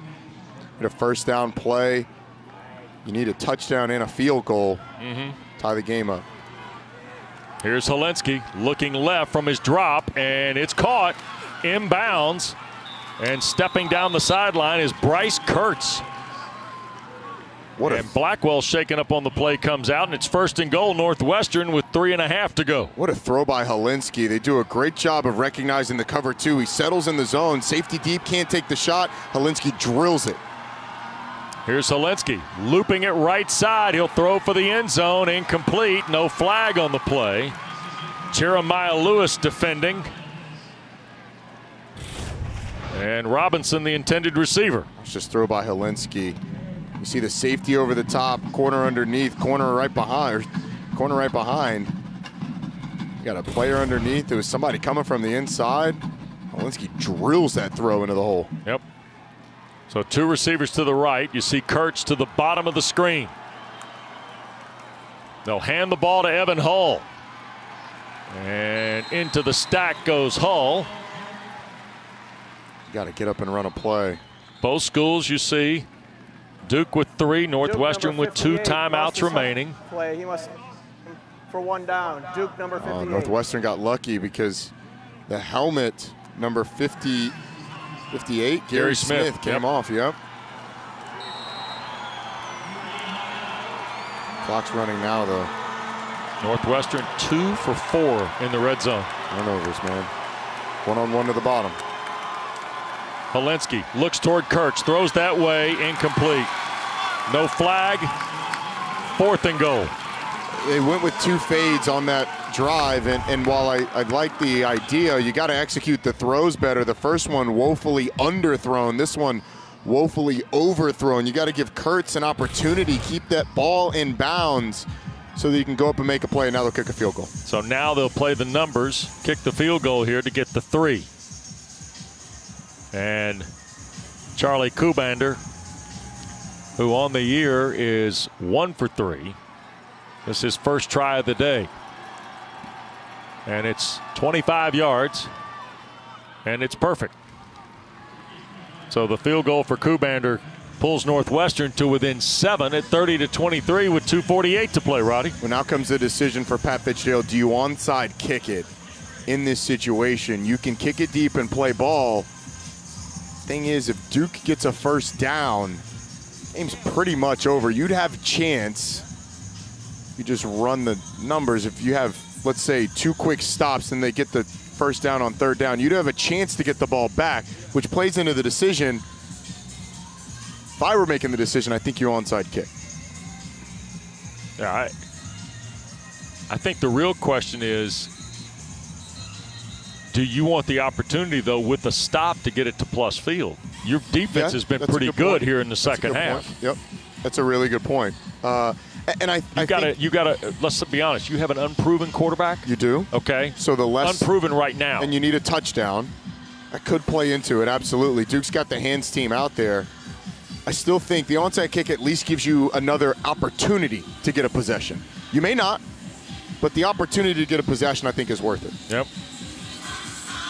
And this play has evolved in the last couple of years as well in college football. Watch for the dribble. There's the 1 step in the kick, and I think Jalen Stenson's going to let this go in the end zone.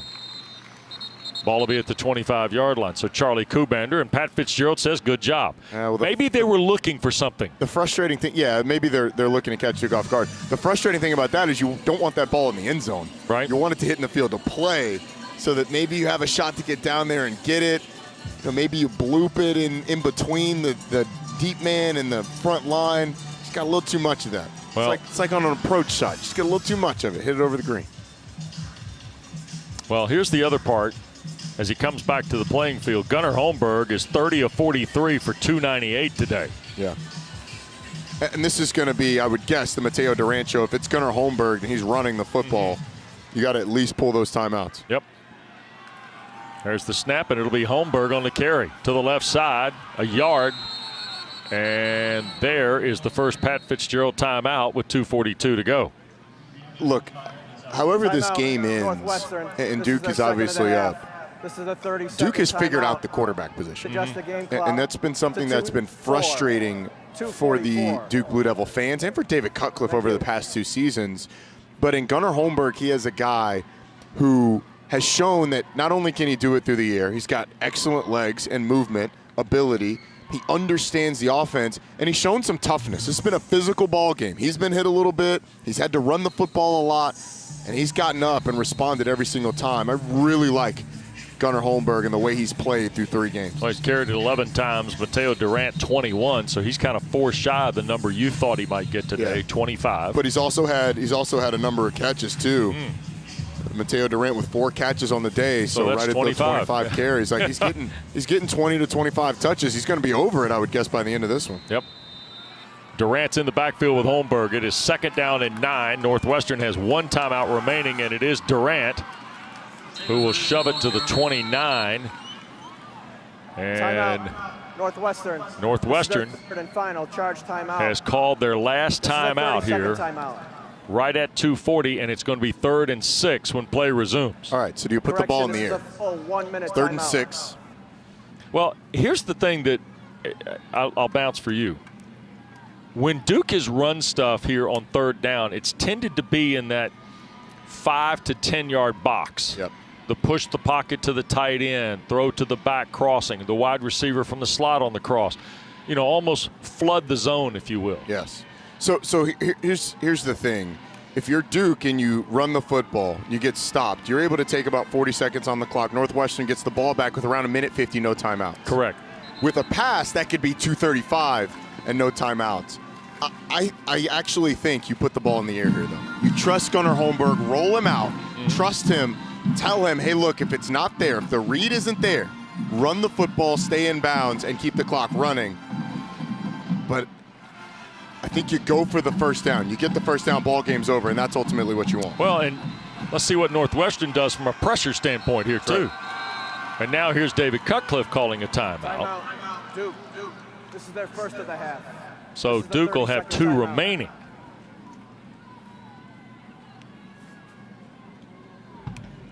Remember, the Blue Devils were in full control of this ball game. 30-7 at halftime.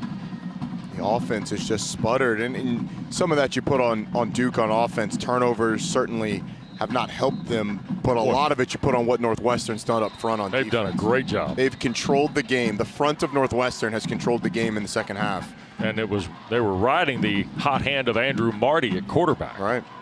Until he was injured on a fumble play with about a minute and change gone, almost 2 minutes gone in the 4th quarter. All right, so you're going to have Pankow and Bobo down to the bottom of your screen. In the slot there, you've got Marweedy. Holmberg to throw. Looking. Plenty of time. Back across. Caught. Leaping catch. Pankow. First down at the 45. Northwestern's out of timeouts with 2:32 to go. They move the chain. He's done it all day. Gunnar Holmberg comes up big in the biggest spots. They trust the starter who decides to hang in there and hang in there and hang in there. Let Pankow get open. Delivers a strike. Pankow goes up the ladder and catches the football in what is likely the game-sealing first down. Now, Northwestern has time to get the ball back, but there's not going to be much time as long as Duke holds on to the football. Holmberg now 314 yards on 31 of 44 today. Pretty impressive. Very. And now David Cutcliffe lets the clock wind down. He'll call his second timeout here.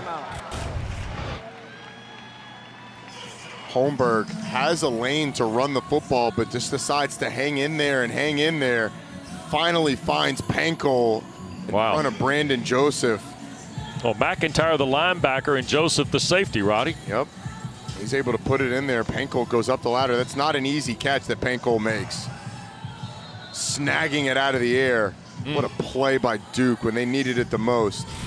And I think it shows the trust that Jeff Ferris, Ray Boyette, and David Cutcliffe have in Gunnar Holmberg. Right. Put the ball in his hands, go get us a first down, and let's end this football game. Career high in yards, attempts, and completions today for Gunnar Holmberg. And Mateo Durant has worked his way back over 100 yards after a tough second half. And Holmberg will take a knee here.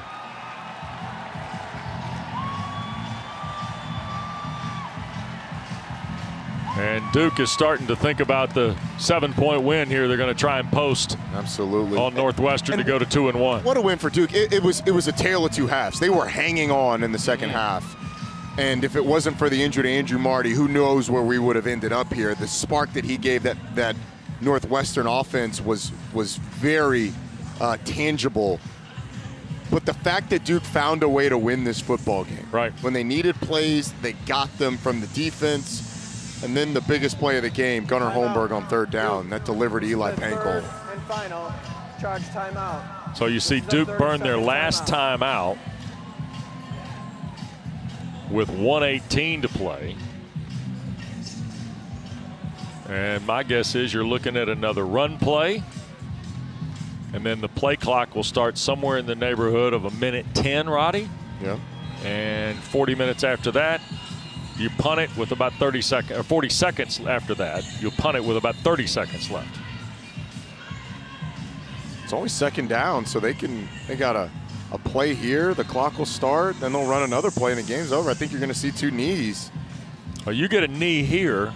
You go down to 40 seconds, you get another knee. How many seconds are gonna tick off? You called the timeout, so depending on that, and then the play clock, and that's what Holmberg will do here, a touch of the knee. And so with 1:13, the 40-second clock starts. Snap the football around 35 seconds, and that'll be it. That'll be it. Yep, and that'll take care of the ball game. And David Cutcliffe and his friend Pat Fitzgerald have had a heck of an afternoon. Yes, they have. Pat Fitzgerald, the 5 turnovers today. Yep. You're not going to win many football games with 5 turnovers. In a 7-point game, Roddy, Duke got 10 points off the 5 turnovers. And look, Duke turned the ball over 3 times himself. That's right. So it was not the cleanest of football games, but Duke comes out with the win, and ultimately that is what you want. There's enough on both sides from a coaching standpoint to be excited, but Duke's got Kansas coming in, another Power 5 team, a Kansas team that is better. Yep. Better than they have been in the past. Yeah, Lance Leipold's done a good job. Pat Fitzgerald and David Cutcliffe, a lot of respect between those two guys, and you can tell. Yeah, they could not talk glowingly enough, and their programs in so many ways mirror each other. This one was a sloppy at times, physical for most of the football game, and much more interesting than the halftime score would have suggested. Gunnar Holmberg, a nice day, huh? We don't have a sponsor for player of the game, but the Roddy Jones player of the game is Gunnar Holmberg. Right. I mean, the things that he did today, the command he showed of the offense, and really keeping this offense together through the turnovers that they had. And in the second half, when they needed a play, Gunnar Holmberg made it. Yep. 3rd and long, converted to win the football game, and he did it. It was an excellent job by that young man. Boy, it sure was. And he was impressive, posting career highs with 314 yards, 31 of 44. Did a nice job directing the Blue Devils. And we just saw Jake Bobo, 11 catches, 109 yards for Jake Bobo. Wow. Well, a win for the Blue Devils, who, as Roddy told you, get Kansas next Saturday. Let's go downstairs to Larisha. Gunnar What would you say was the composure for you all, especially in the second half when you couldn't, get that offensive rhythm going like you did in the first half? Yeah, I think just trusting in our defense, trusting in our run game, and our big guys up front, just taking whatever we can get. We probably put too much pressure on our defense, but they responded very well. And, just being an older guy on the team, being a captain, knowing that guys are looking up to you and how you're reacting, and just trying to be as calm as possible throughout it all. Thank you so much. Thank you. Congratulations to Gunnar Holmberg and to Duke. Kansas is here next week. Then the Blue Devils dive into ACC play for David Cutcliffe. Northwestern goes home. They'll meet Ohio before Big Ten play begins again for Pat Fitzgerald's team. Mateo Durant, another 100 yards here, Roddy. Yeah, he had a nice day. I think it was a complete team win. The offense carried him in the first, defense in the second. Well, great to be with Roddy Jones, Larisha Harris. Thanks to our producer, Alex Farmartino, our director, Mike Roth. Great crew to be with in Durham. Chapel Hill is next. The Tar Heels and the Wahoos in primetime.